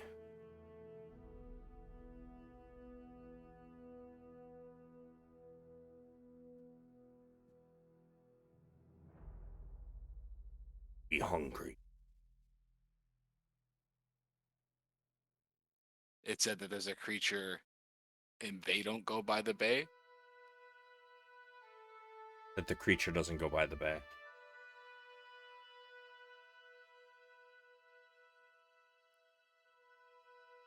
Well, either way, good luck, and this is good to know.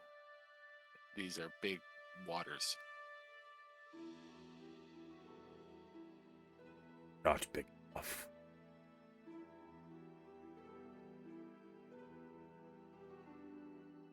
And I'll just kind of look back at the other crew member. Be like, yeah, there's some pretty crazy stuff in this water. I just I tell him that I cast a spell, and that essentially the shark mentioned that there's some big creatures in the water, and it doesn't go by the bay.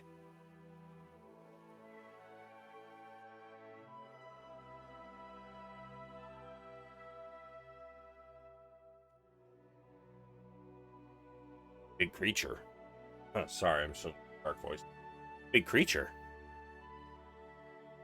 Yep, that's what the shark said. What do you mean, big creature? He These gets a sharks- worried look on his face.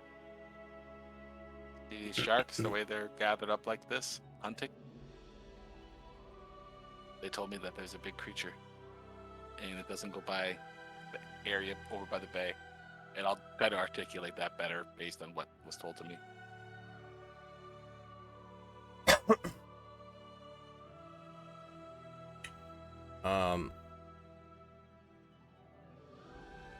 Are you still talking to him? Ask them where it is. Where is it? We need to know.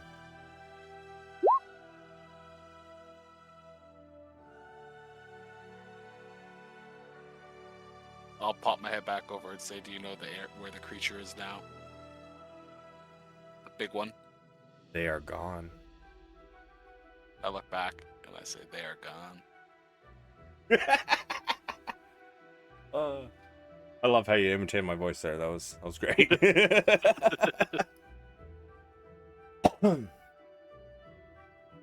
I seen your allies. They were using a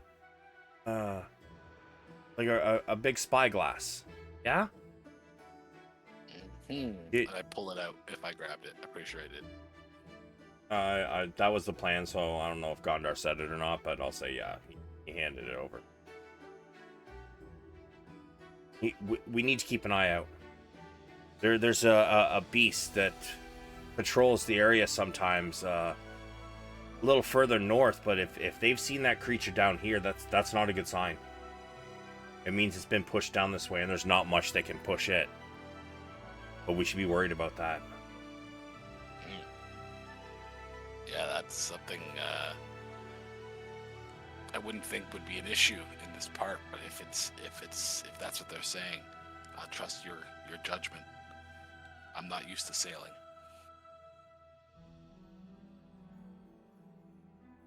Keep an eye out as best you can. That it has large spines. Nobody's exactly sure, but it's the rumors. It can be up to 100 feet long or more. Massive spines. Just rumors. I've heard a lot of rumors in my day, but I'll keep my eye out. I'm sure we'll be okay. And I start to look through the looking glass, specifically again looking for something breaking the water, some sort of indication of a large creature. So far, you've seen. As your watch ends, the sun is beginning to rise. About 6:30 in the morning. I go down and exchange out for the last little bit and pass along the little bit of excitement with the potential for a sea creature of some sort. So just keep your eyes peeled and all the deets. And I pass off the gear and go to sleep. I'll take the telescope and head up to the deck. Sun has been up for just a little bit, not risen high, but rising to the east, which is making the. Oh wow! I was looking at completely the wrong bay. Oh no, I wasn't. Haha, never mind. I'm on the wrong thing again.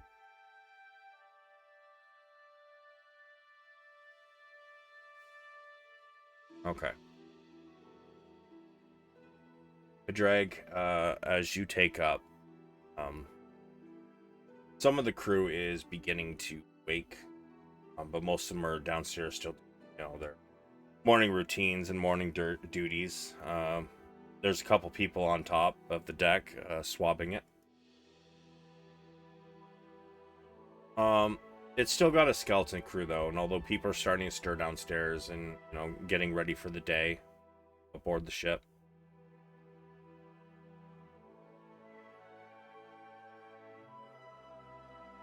You hear extra sloshing near the back of the. At this time, are we still in the hex west of Liar's Point? You are probably. Or are we in the one north of that hex? I'm gonna say you're in the one north of that. No, sorry. No. You're at the northern part of the hex to the west of Liar's Point. Okay. How long has my watch been before the sound? Maybe half an hour. Okay, I would have been trying to look north towards Wrecker's Edge with the telescope, because I should be able to. Yeah, see that's it fine. sticking out. Right now, the only thing out there you see is water. But you do hear the sloshing from the back of the boat. I'll go check it out. I'll bring the telescope with me. Sure. Is it like a handheld, like a spyglass, or is it like on a tripod? I think it's supposed to be a tripod, but I'm gonna say it's like handheld. Okay. As you get to the back of the boat, you hear the blow of a very large whale behind you. In fact, there seems to be 3 massive blue whales trailing you. And 2 of them begin to move a little quicker than you and come up on either side of the ship, and the one behind you. Give me an insight at disadvantage. Actually, you used to do some sailing with your dad, didn't you? Yep. I was just about to ask if they look like any whales I ever saw in the waters near Palanthas. Hold on a second. Let me look at the Kalaman map.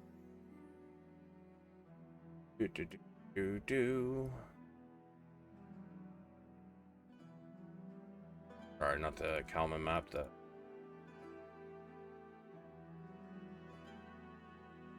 I'm an idiot. I'm already on that map.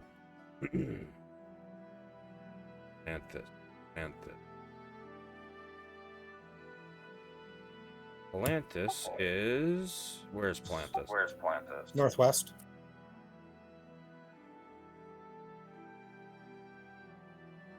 On the map with the green, it's like there's the dragon. I see it. Where it says, yeah. Yeah, you definitely would have seen like blue whales out in that area for sure.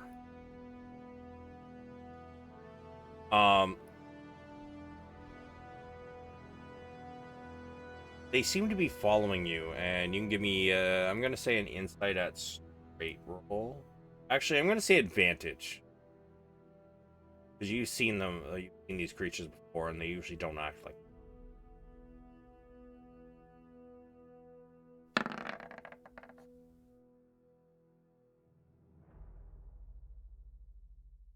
Something's wrong. As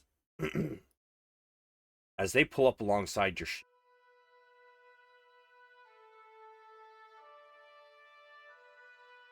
give me a dexterity save, please. In fact, the rest of you can also give me a dex save at disadvantage. To drag yours is straight.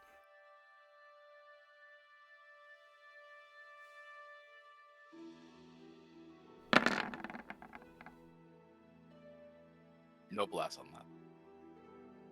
Bronn, not long after going to bed, something rocks the boat and tosses you straight out of the bunk. You and half the other people below decks hit the ground hard.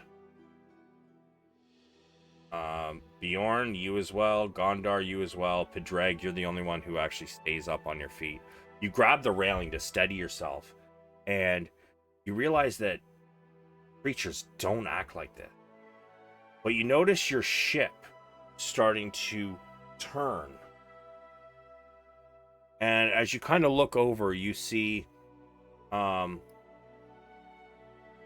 of these whales seem to be trying to turn your ship around almost. Are they pushing us towards land or away from land? I close that. I did. The land would be west of us. Yeah. They seem to be turning you towards the east. But as your ship starts to turn, it doesn't feel like they're stopping once you start aiming like towards land in the distance. Instead, they keep trying to turn your ship. And the other whale that was at the back keeps blowing their air hole. Just constantly. And you start to think that something might be wrong, trying to warn you of something. And as you turn back to the north, take a look at the spyglass.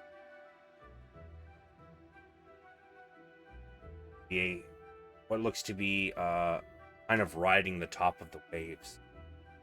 Mostly trying to stay underneath, but every time a wave kind of hits it the wrong way, you get more of a visual of large spines. Fin-like spines popping up from the wave.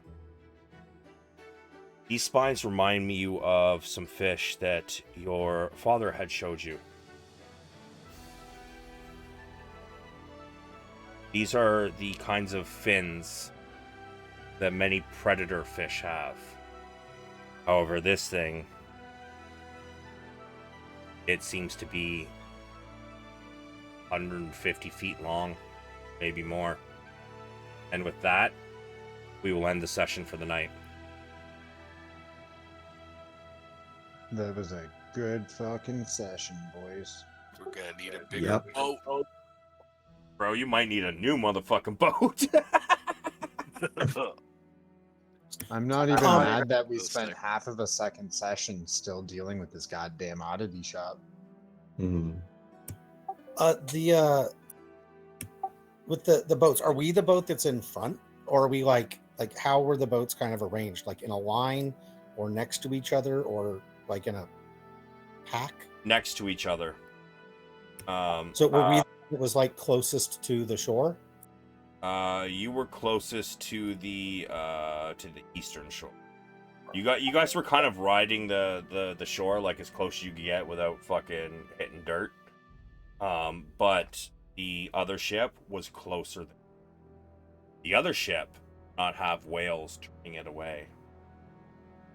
It is continuing forward. And in fact, in the amount of time it took the whales to turn your ship, and the shouts start to go up, the other ship is probably a good 400 or 500 in front of you, or I guess now almost behind you. Okay, I know we're done. I'm gonna put a note in the notes that I want to because is Tatina on our boat? Yes, Juniper, Cudgel, and Tatina. And Oh, never mind. can you mark on the map exactly where our boats are positioned before we go so that we're not wondering when we come back? On the regular map, no, not really, because it's not laid out very well. But We're in the hex south of Wrecker's, not the one that Wrecker's Edge touches, but the one south of that, and then northwest of Liar's Point, right? yeah, so you're about yeah, so you're less than halfway into the hex, below Wrecker's Edge. Okay, yeah, I'll mark that at the end of the notes. Perfect. Let me outro the stream and I'll be back in a second.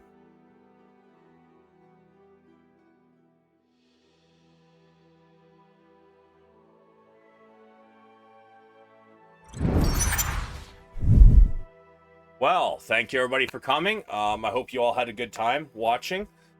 We do have, let's see, wow, this is D&D weekend. So although tomorrow we have games, I'll either be playing Helldivers or Kharkov.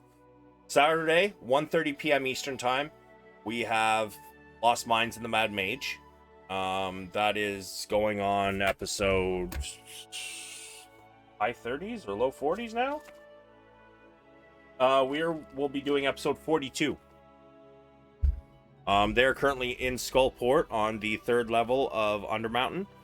So they've got a lot of stuff that's going on with them right now. Should be fun. And then Sunday we have Adventures in Wildmount. That one has been going for 5 years. I've only streamed, I want to say 60 something of them. First like 40 were at home. Yeah. Episode 69. So hopefully we'll see you there for that. And then lastly, before my days off and I do some more editing, we have got a night of 4 or more players for Tarkov. So hopefully we will see you there for that. And remember everybody, be savage, go home. Pieces.